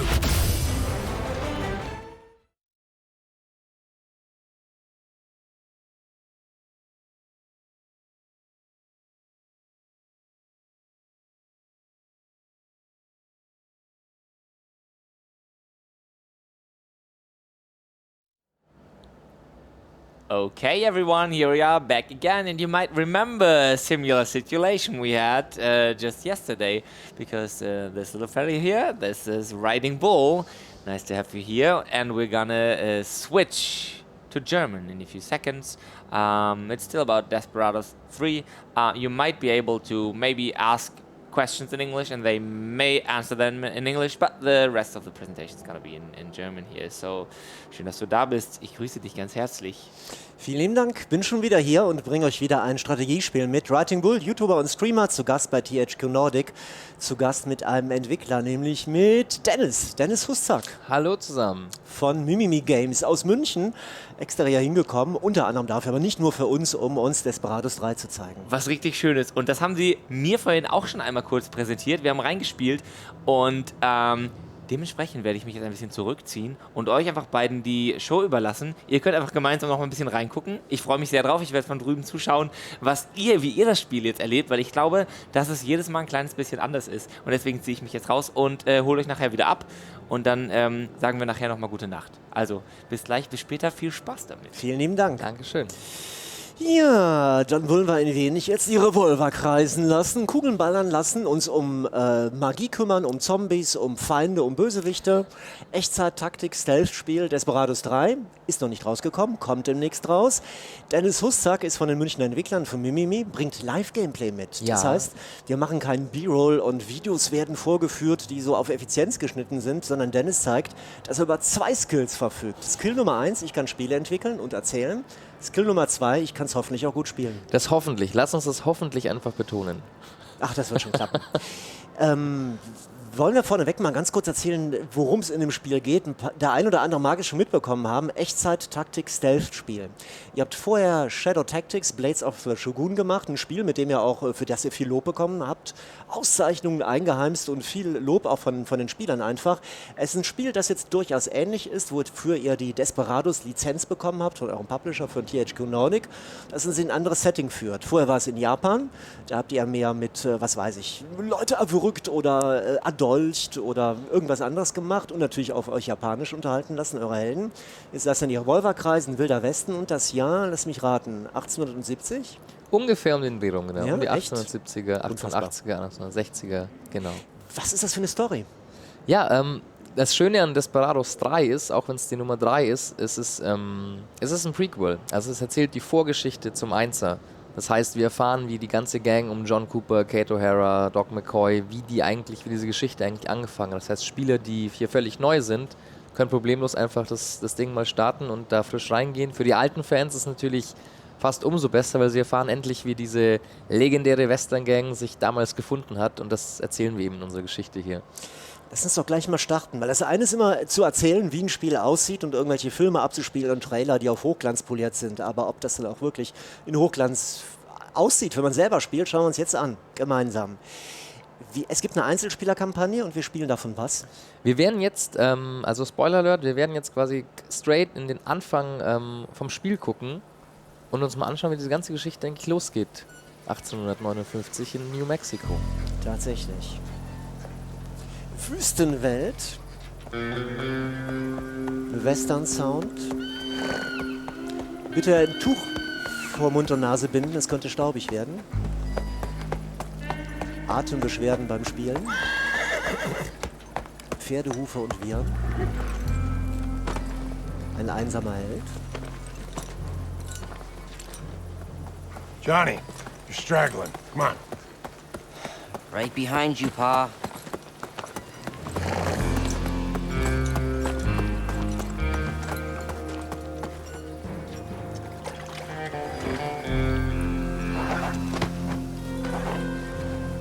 I'm going on ahead. You follow. Keep your head down. Yes, sir.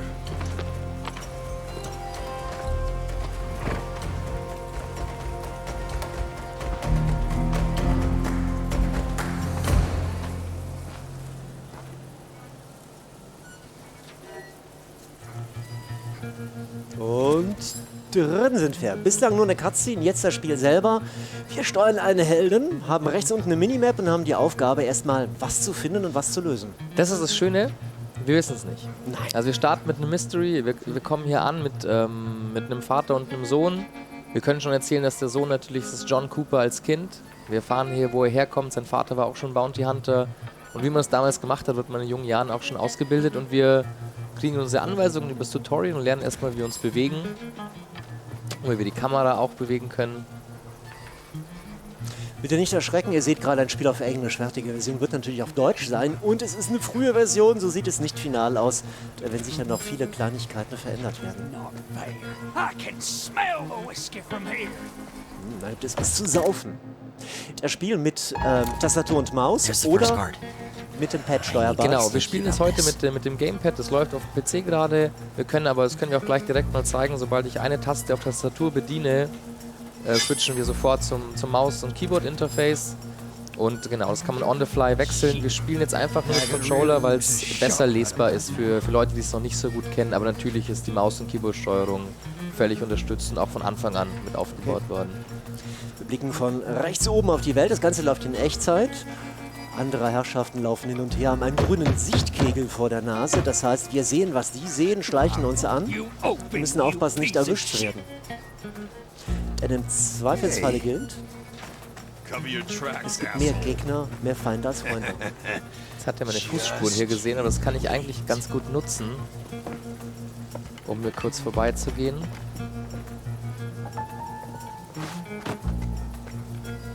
Rüber auf die andere Seite. Ich werde die Tutorials in dem Fall kurz überspringen. Wir haben eigentlich Tutorial-Videos, die kurz erklären, wie die Steuerung und alles funktioniert, aber in dem Fall lassen wir die einfach mal aus. Das Tutorial neben mir sitzt. Quick Save wurde angezeigt und empfohlen. Das ist ein Spiel, bei dem es heißt, viel speichern und leider auch oft laden müssen, denn der Schwierigkeitsgrad ist happig. Man muss rauskriegen, wie der Hase läuft und wie man durchkommt und Trial and Error. Genau, absolut. Also du musst speichern, du bist verantwortlich für deinen Speicherstand und kein Autosave und nichts. Also du musst wirklich immer gucken, dass du mitspeicherst und im Zweifelsfall auch lädst. Sure. Unser zweitbester Freund ist John Cooper, unser bester Freund ist die Schnellspeicher. What's that noise? Erzähl mal, was du machst. Ich habe jetzt gerade eine Münze geworfen. Um den Gegner abzulenken. Dann kann der gute alte Vater rauskommen und sein Wurfmesser einsetzen. Act fast. We always hide the body. You've been paying attention. Wenn wir irgendjemanden um die Ecke bringen oder bewusstlos schlagen, schön verstecken, denn die Leute, die Feinde laufen da rum, kriegen alles mit, Fußspuren, die wir hinterlassen haben, Feinde, die noch im Dreck liegen. Und dann wird man misstrauisch. Wir können auch schleichen. Sind dann lautlos? Wir sind leise auf jeden Fall, ja, also Geräusche und Noise, also der Geräuschradius ist sehr, sehr wichtig bei diesem Spiel hier. Kann ich auch sehen, wie ich zu hören bin? Ja, zum Beispiel, wenn ich jetzt die Münze aktiviere, der blaue Radius zeigt eben den Geräuschkreis an. Wenn ich jetzt die Münze da hinwerfe, dann sieht man eben, dass der Gegner sich dahin umdreht. Und das wäre dann mein Moment, den ich nutze, um hier vorbeizugehen oder seinen Kollegen auszunehmen. Aber was wir jetzt hier machen, ist den Showdown-Mode im Endeffekt erklären. Der hält das Spiel für eine Zeit an. Und ich kann eine Aktion planen. In dem Fall sollen wir auf dieses Pferd unsere Münze werfen. Diese Aktion ist jetzt gespeichert. Ich kehre zurück zur Normalzeit. Und jetzt geht es um Timing. Ich warte, bis die weibliche Wache hinter dem Pferd steht. Und dann schauen wir mal, was passiert, wenn ich das Pferd ein bisschen ärgere mit meiner kleinen gefälschten Münze. Wir bereiten die Mission vor. Wir checken. Oh Gott! That'll do just fine. Der Reiz des Spieles besteht darin, Ereignisketten sich auszudenken und die dann auszulösen. Richtig. Es ist wirklich, dieser Anfang des Spieles ist ein Schlauch, also es ist sehr, sehr einfach und tutorialmäßig. Später hast du einfach eine riesige Map, du hast dein Toolset, du hast ein Ziel und wie du es dann machst, von welcher Richtung, in welcher Reihenfolge, ist es dir völlig überlassen. Den Anfang haben wir ein bisschen gestreamlined, um auch einfach neuen Spielern die Möglichkeit zu geben, in dieses Sandbox reinzukommen. Am Anfang staunt man aber erstmal, alles ist für einen neu und man freut sich über jede Hilfe und will nicht erschlagen werden. Genau. So, der Papa bittet uns jetzt darum, diese Leiter da oben, die wir auf dem Dach sind, runterzulassen. Da gucken wir mal, wie wir rüberkommen. Auch im Tutorial sieht man jetzt schon sehr schön, wir haben mehrere Möglichkeiten. Auch dieses ganz einfache kleine Einsteiger-Puzzle zu lösen. Wir haben links und rechts 2 Wege, um auf die andere Seite zu kommen. Und da suchen wir uns jetzt mal einfach den rechten Weg aus. Das war so gelimmt, das sind genau. Pflanzen, Kletterpflanzen, über die wir wiederum hinaufklettern können. Bitte nicht denken, weil das ganze Spiel im Augenblick so geskriptet wirkt, als ob dass man nur einen Pfad lang geht und einem noch gesagt wird, was man zu tun hätte. Das wäre typisch für das Spiel. Das ist typisch für ein Tutorial. Das Spiel selber zeichnet sich gerade dadurch aus, dass es unheimlich viele Möglichkeiten gibt, wie man spielen kann. Und dass man vielleicht auch verschiedene Dinge ausprobieren kann einfach. Absolut. Und dass jeder Spieler ein bisschen anders an eine dieselbe Mission rangeht. Absolut. Also wir hatten ja auch Playtests schon bei uns im Haus und auch THQ hat schon Playtests gemacht. Und es ist total spannend, diese Videos zu sehen, wie wirklich jeder selbst hier schon im Tutorial die Sachen ganz anders löst und ausprobiert.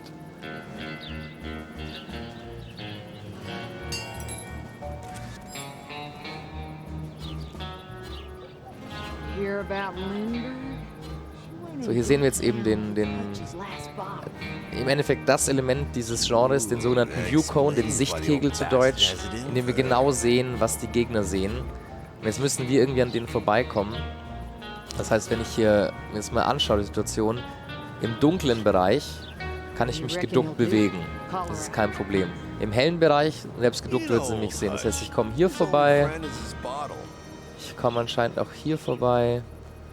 Und muss jetzt zu der Leiter da drüben. Also ich habe mich für den Weg entschieden. Ich hätte auch links die Leiter nehmen können. Das ist eine vergleichbar einfache Situation, weil die Leute immer an derselben Stelle stehen und sich nicht bewegen.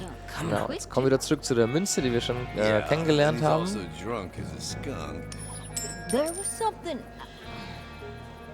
Jetzt schleichst du rüber, hast die Leute abgelenkt. Die Frage ist, wie lange? Reicht die Zeit aus? Genau. Hier oben sehen wir auch, dass der Viewcone der Sichtkegel im dunklen Bereich ist und ich mich quasi geduckt. Genau, hier drüben findet jetzt ein klassisches Western-Duell statt. Die wollen wir nicht weiter stören. Wir haben oft so kleinere Geschichten im Spiel, die sich quasi parallel abspielen. Die sollen das mal unter sich klären. Es gäbe jetzt auch gewisse Möglichkeiten zu entscheiden, wer von den beiden gewinnt. Aber das soll der Spieler einfach dann selbst machen, wenn er...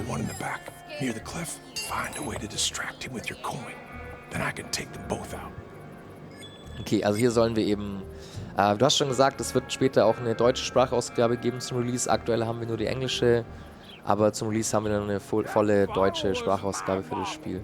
So, wir sollen jetzt den Kollegen hier hinten, sollen wir ablenken, hat uns der Vater gerade gesagt. Das heißt, wir müssen erstmal in Position kommen. Und auch hier gibt es jetzt wieder mehrere Wege. Ich könnte hier um das Gebäude rumgehen, außenrum zum Beispiel. Aber wir machen ein bisschen was Balanceaktigeres. Was wir hier im Augenblick bislang gesehen haben, ist Schießen, Münzen werfen, Schleichen und Timen. Aber es gibt eine Flut von anderen Sachen, von Aktionen, die man machen kann. Die einzelnen Helden, 5 gibt es insgesamt im Spiel, haben auch Sondereigenschaften, Dinge, die nur sie machen können, die die anderen Helden nicht machen können. Es gibt manche Situationen, wo man die miteinander kombiniert und deren Spezialeigenschaften und deren Spezialaktionen. Genau, es geht später dann wirklich darum, die Charaktere und die Fähigkeiten geschickt zu kombinieren. So, der eine hat jetzt schon das Messer abbekommen vom Papa und den zweiten schnappt er sich jetzt mit der Faust. Saftig. Ins Reich der Träume geschickt.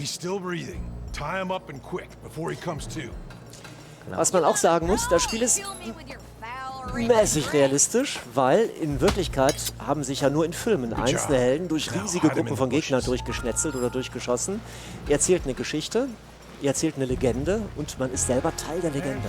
Absolut, es ist sehr romantisch, es ist eine romantische Western-Legende. Einer gegen viele, eine David gegen Goliath-Geschichte.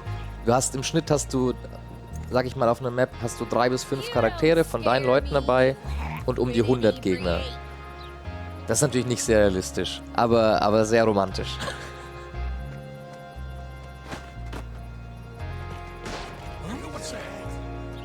We gotta get moving. Wir klettern rüber auf die andere Seite. Ja. Oh, das ging ganz knapp. Ja. Wenn ihr solche Karten baut, habt ihr dann im Kopf, auf diesem Weg wird der Spieler sich wahrscheinlich bewegen? Hier schon, also im Tutorial auf jeden Fall. Es ist ein sehr, sehr klarer Weg mit ab und zu Öffnungen oder Schließungen. Später bauen wir wirklich diese Sandboxes, also wirklich diese großen offenen Level mit ganz vielen Entry Point, Exit Points. Wir haben diese, da fällt mir leider der deutsche Ausdruck zu, der sogenannte Environmental Kills. Wir haben jetzt ja oben dieses sehr lustig blinkende und schwingende, diesen Kran, und den sollen wir doch mal einen kleinen Schubs geben, sagt der Papa. Also gucken wir, wie wir das da vorbeikommen und das Ganze lösen. Auf jeder Karte findet man Gegenstände oder Möglichkeiten, die ihr dort platziert habt, und das sind Angebote. Einladungen an die Spieler, damit irgendwas zu machen, irgendwas anzustellen. Man kann es machen, man kann aber auch einen anderen Weg wählen. Das ist absolut so, das ist sehr schön formuliert. Also wir bieten dem Spieler einfach sehr viele Möglichkeiten, die Sache zu lösen. Und es liegt aber wirklich absolut in der Hand des Spielers, den Weg dann zu gehen.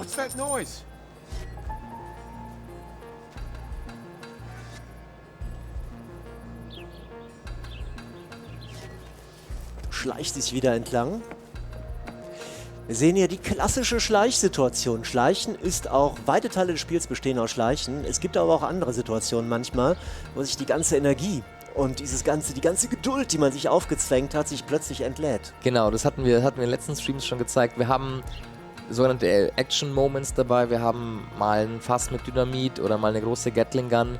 Aber das sind wirklich sehr, sehr, sehr spezielle Momente im Spiel. Die fühlen sich aber unglaublich gut an, wenn man nach 1,5 Stunden von Geschleiche und Gegrinde und Gespeichert und Gelade plötzlich mal 10 Sekunden an so einem Maschinengewehr sitzt und einfach mal so richtig rauslassen kann. Genau, hier haben wir noch die Highlighter-Funktion. Wenn wir den linken Stick drücken, sehen wir, dass alle interaktiven Objekte wie Büsche zum Verstecken, was zum Klettern, die Gegner alle bekommen so eine kleine Outline. Das ist einfach kurz besser lesbar, ist auch sehr wichtig für den taktischen Bereich. Jetzt schauen wir mal, ob wir diesen Kran hier in Bewegung bringen. Das tat weh.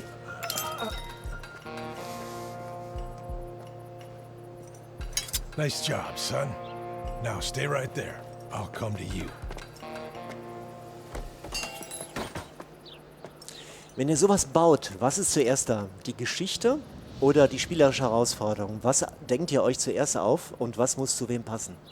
Das ist immer eine sehr gute Frage. Vor allem, also gerade bei Mimimi Games, uns ist beides sehr wichtig. Uns ist aber ganz klar die Spielererfahrung, also das Mechanische, dass es sich einfach gut anfühlt, wie ich den Stick bewege, wie sich der Kill anfühlt, wie sich das Ablenken anfühlt, ist das Wichtigere.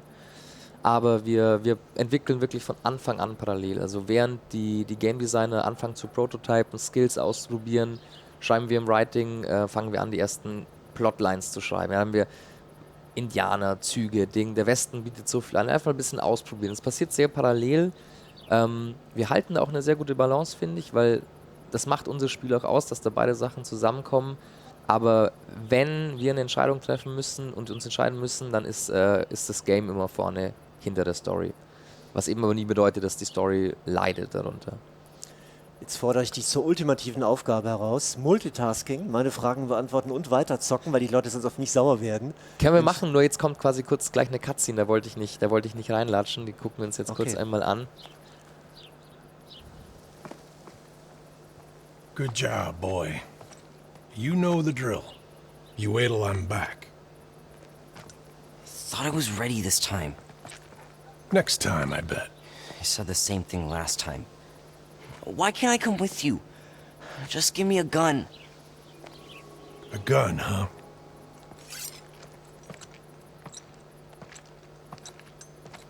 I want to see you hit that tree from 15 paces.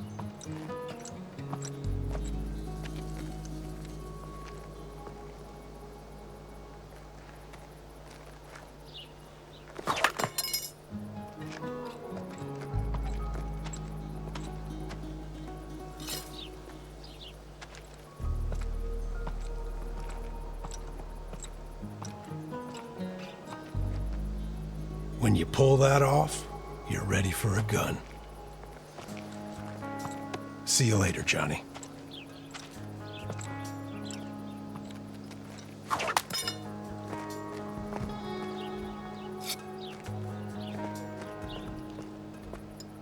Wer gut mit dem Messer ist, bekommt danach zur Belohnung eine Knarre geschenkt.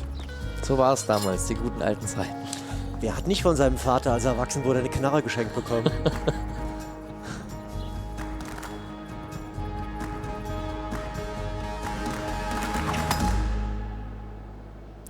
Wie ein kleiner Kinofilm aufgezogen. Echt? Das war ein Zeitsprung, ne? Das war die Vergangenheit. Papa und Sohn haben was erlebt. Jetzt sind die ganzen Herrschaften ein wenig älter geworden. Genau, jetzt sind wir quasi ein paar Jährchen später und auch an einem anderen Ort und so weiter. Da wollen wir jetzt noch nicht zu viel Kontext verraten, aber ja, es gibt den Zeitsprung eben und da gucken wir mal, was als nächstes passiert.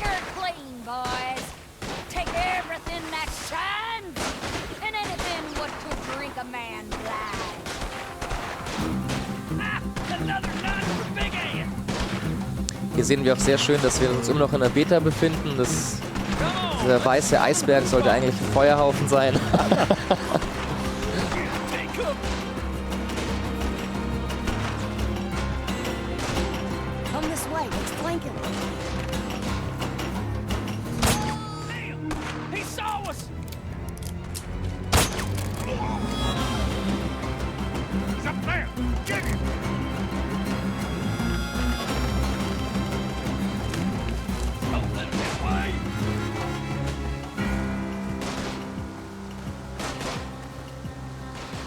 Also wir befinden uns hier gerade irgendwo in den Rocky Mountains an einem Pass und wir sind mitten in einem Zugüberfall, der voll im Gang ist. Die Banditen sind schon voll am Werkeln, hinten wird schon sauber ausgeräumt, vorne wird noch gestürmt. Genau. Das ist die Szenerie, in die wir gleich reingestürzt werden. Richtig. Hier hinten ist es ein bisschen ruhiger. Da sind sie schon fertig, da wird nur... Und da kann man dann auch mit dem Schleichen beginnen.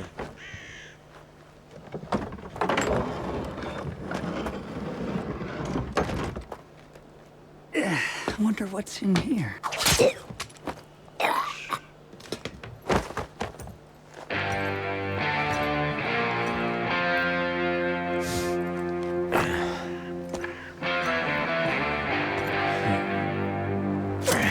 Das ist schon ziemlich cool und sehr schmutzig inszeniert. Huh. Seems like we made an unplanned stop. I'd better go find out what's holding us up.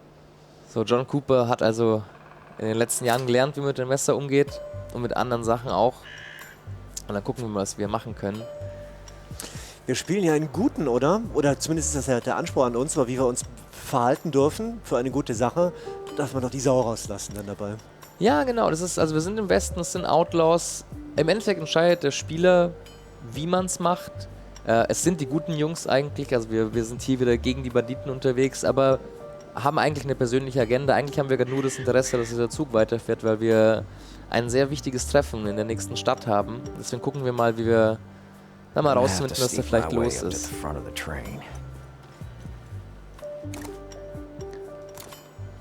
Noch werden uns Dinge erklärt.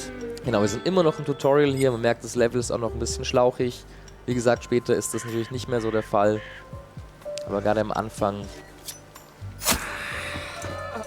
Don't take it personal.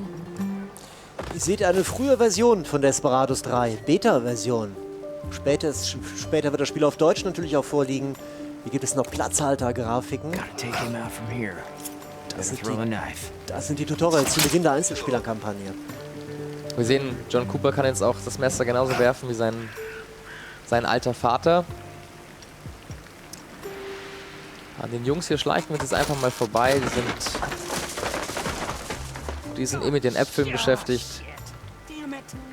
Die lassen wir jetzt einfach mal leben. Gibt ja keinen Grund, wenn die uns nicht in die Quere kommen. Es gibt ja auch nicht einen solchen Grund für Erfahrungspunkte sammeln. Genau, es ist ein sehr, sehr, sehr puristisches Spiel. Also was wir an Progress haben, ist eher so, dass du eben über die Story hinweg die Charaktere freischaltest. Die schalten teilweise auch neue Fähigkeiten frei. Aber wir haben jetzt keine Experience Points oder einen Skill Tree oder sowas. Das haben wir alles nicht. Das Spiel fokussiert sich darauf, für knifflige Situationen kluge Lösungen zu finden. Genau. Und heil durchzukommen. Denn wenn man überlebt, dann ist das schon mal der höchste Preis, den man bekommen kann. So, wir sind ein paar überlebende Zivilisten, die werden aber von dem Typ da drüben in Schach gehalten. Und da wird es auch mal Zeit, wir sind in einem Western, mal kurz laut zu werden.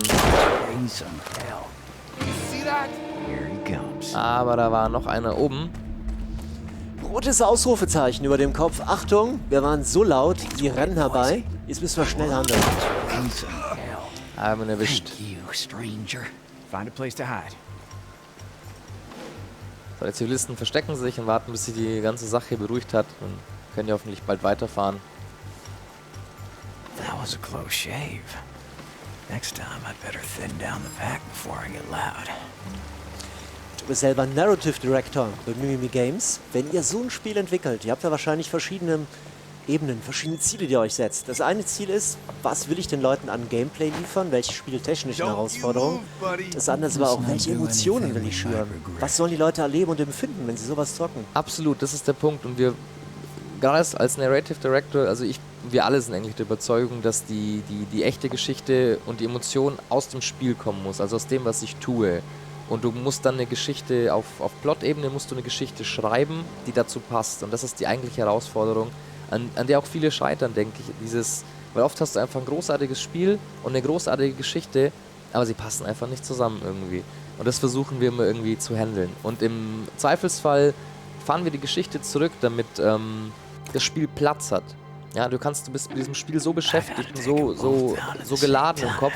Wenn ich jetzt noch einen komplizierten Plot da reinbringe, verstehe ich den eh nicht, weil ich so gebannt bin. Und wir wollen auch nicht irgendwie spielen und dann wieder 15 Minuten Cutscenes machen, sowas machen wir nicht. Wir haben gleich die nächste Cutscene, die bleibt auch wieder sehr kurz.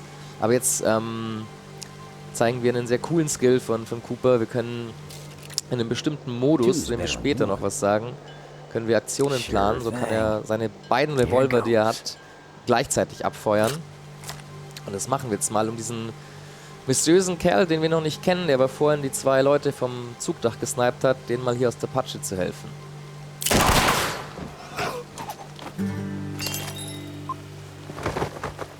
Well, I'd say you owe me one. Hey now, are you kidding me?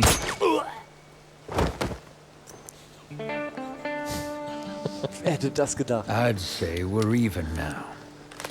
Ich muss gestehen, ich habe gerade gedacht, wie kommt er jetzt aus der Patsche wieder raus? Now I suggest you return to your wagon. I'll handle things from here. Well, like you handled those two? Listen, Mr. Cooper. Mr. Cooper, I've been hired to make sure this train gets to Flagstone. I'd appreciate it if you don't get in my way. Well, now, Mr. McCoy. Dr. McCoy. Right, Dr. McCoy. The way I see it, there's only one way forward, and I gotta get to Flagstone, too. Suit yourself, but don't say I didn't warn you. Dr. McCoy? Habt ihr zu viele Trekkies bei euch? Dr. McCoy ist aus dem ersten Desperados und die damaligen Entwickler Spellbound, heute heißen sie Black Forest Games, waren anscheinend sehr große Fans. Und damals waren Sachen einfach, wenn man Bock auf was hatte, dann hat man es einfach gemacht. Genau. Da hat keiner die Ideen vorher auf Markttauglichkeit genau. Wir finden es cool. Getestet. Natürlich ist Doc wieder mit dabei. Good thing they have a stash of dynamite up on that plateau.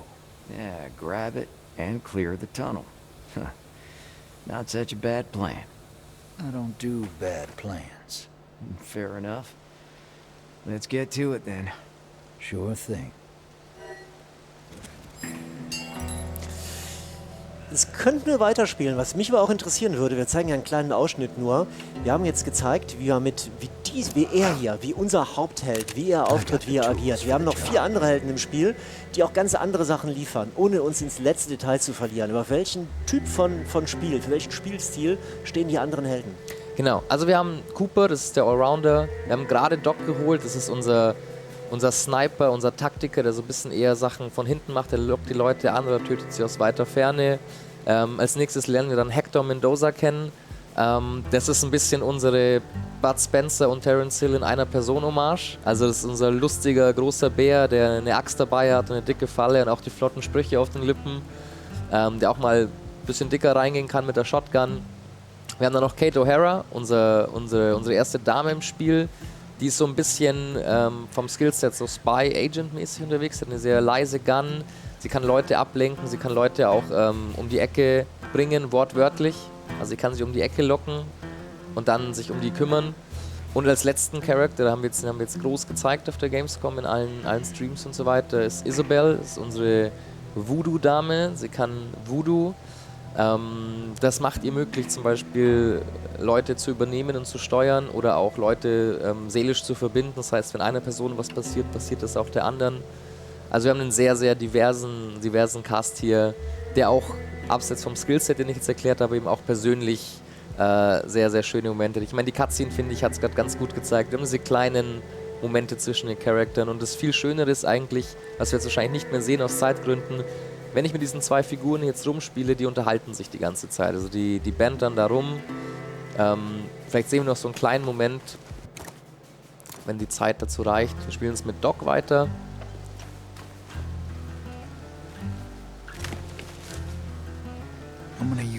Im Chat wird unter anderem gefragt, wie das mit den Schwierigkeitsgraden läuft. Also ob man sich je nachdem, ob man mehr die Story erleben möchte oder die Herausforderung auf taktischer Ebene, ob man sich das Spiel so einstellen kann, wie man es selber gerne erleben möchte. Absolut. Also wir haben, es war uns diesmal eben sehr wichtig, das Spiel für neue Leute zugänglich zu machen, ohne natürlich die Hardcore-taktischen Fans zu verlieren. Wir haben also quasi ganz klassisch den einfach normal hart Schwierigkeitseinstellungen. Wir haben dann on top noch den Hardcore Mode, der ist wirklich, also der ist tough, den spiele ich jetzt gerade auch nicht, das ist der normale Schwierigkeitsgrad. Und dann haben wir aber noch was ganz Besonderes, wir haben einen sogenannten Custom Mode, also in dem du wirklich sagst, okay, ich will die Gegner, ja, wie viele Gegner auf der Map sind, will ich von dem Hard Mode haben, aber ich will die Munition, will ich vom Easy Mode, ich will aber, wie schnell mich die Gegner sehen, das will ich aus dem Hardcore Mode nehmen. Und so kann ich mir mein Set quasi zusammenbasteln und auch irgendwie zum Beispiel einem Kollegen oder einer Freundin sagen, okay, guck mal, das waren meine Settings, ich glaube, du schaffst es nicht. Und so kann man sich so ein bisschen challengen, das ist auch ganz cool. Eine andere Frage, die auch im Chat reinkommt, ob es Möglichkeiten gibt, die Charaktere ein bisschen zu verändern, denen andere Klamotten anzuziehen oder die in irgendeiner Form auch spieltechnisch zu verändern.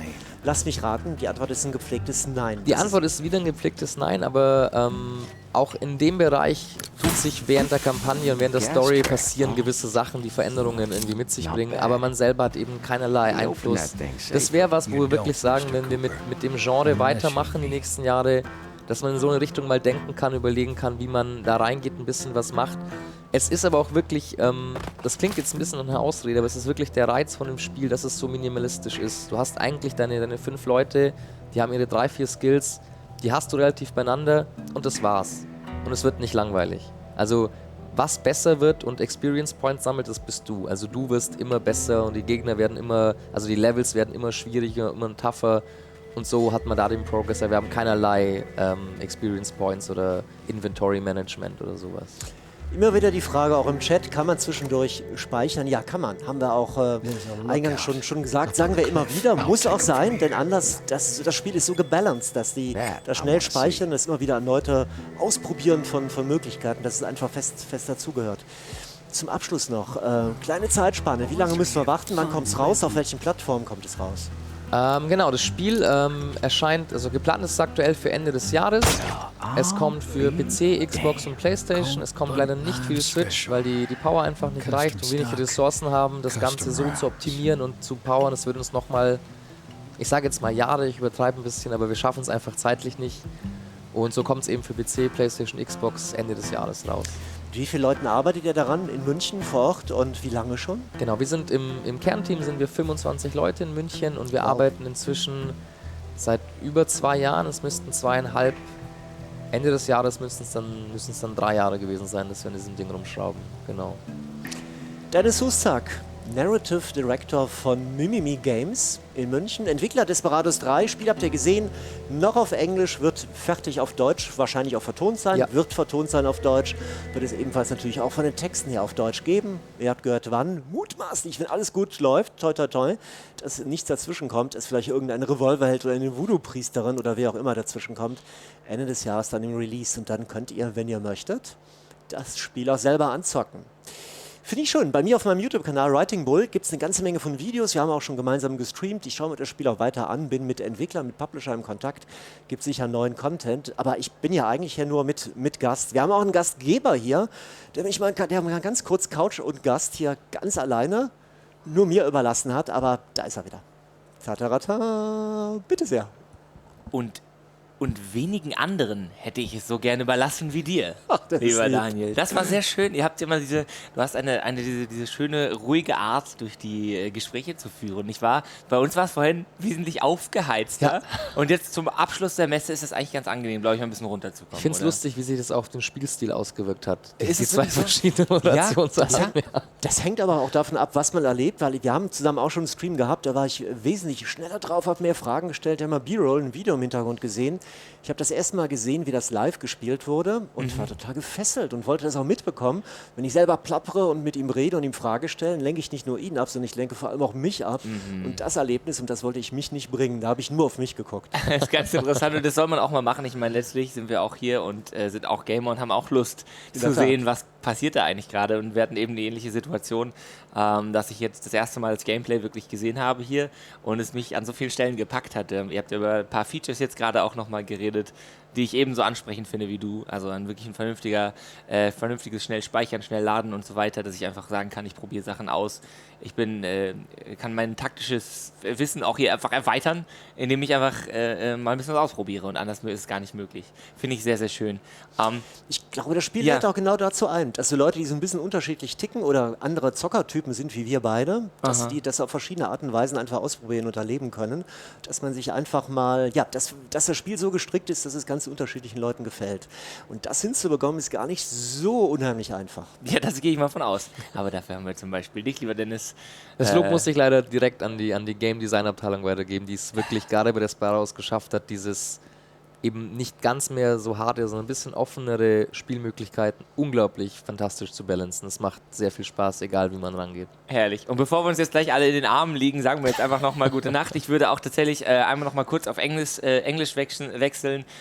Switching to English for last time today. So just say, okay, you have a look at the booth. Okay, we can have this look at the booth right now because actually it's getting pretty empty here because actually the Köln-Messe is closing already, so people aren't allowed anymore to go at the booths and wait for games or play games.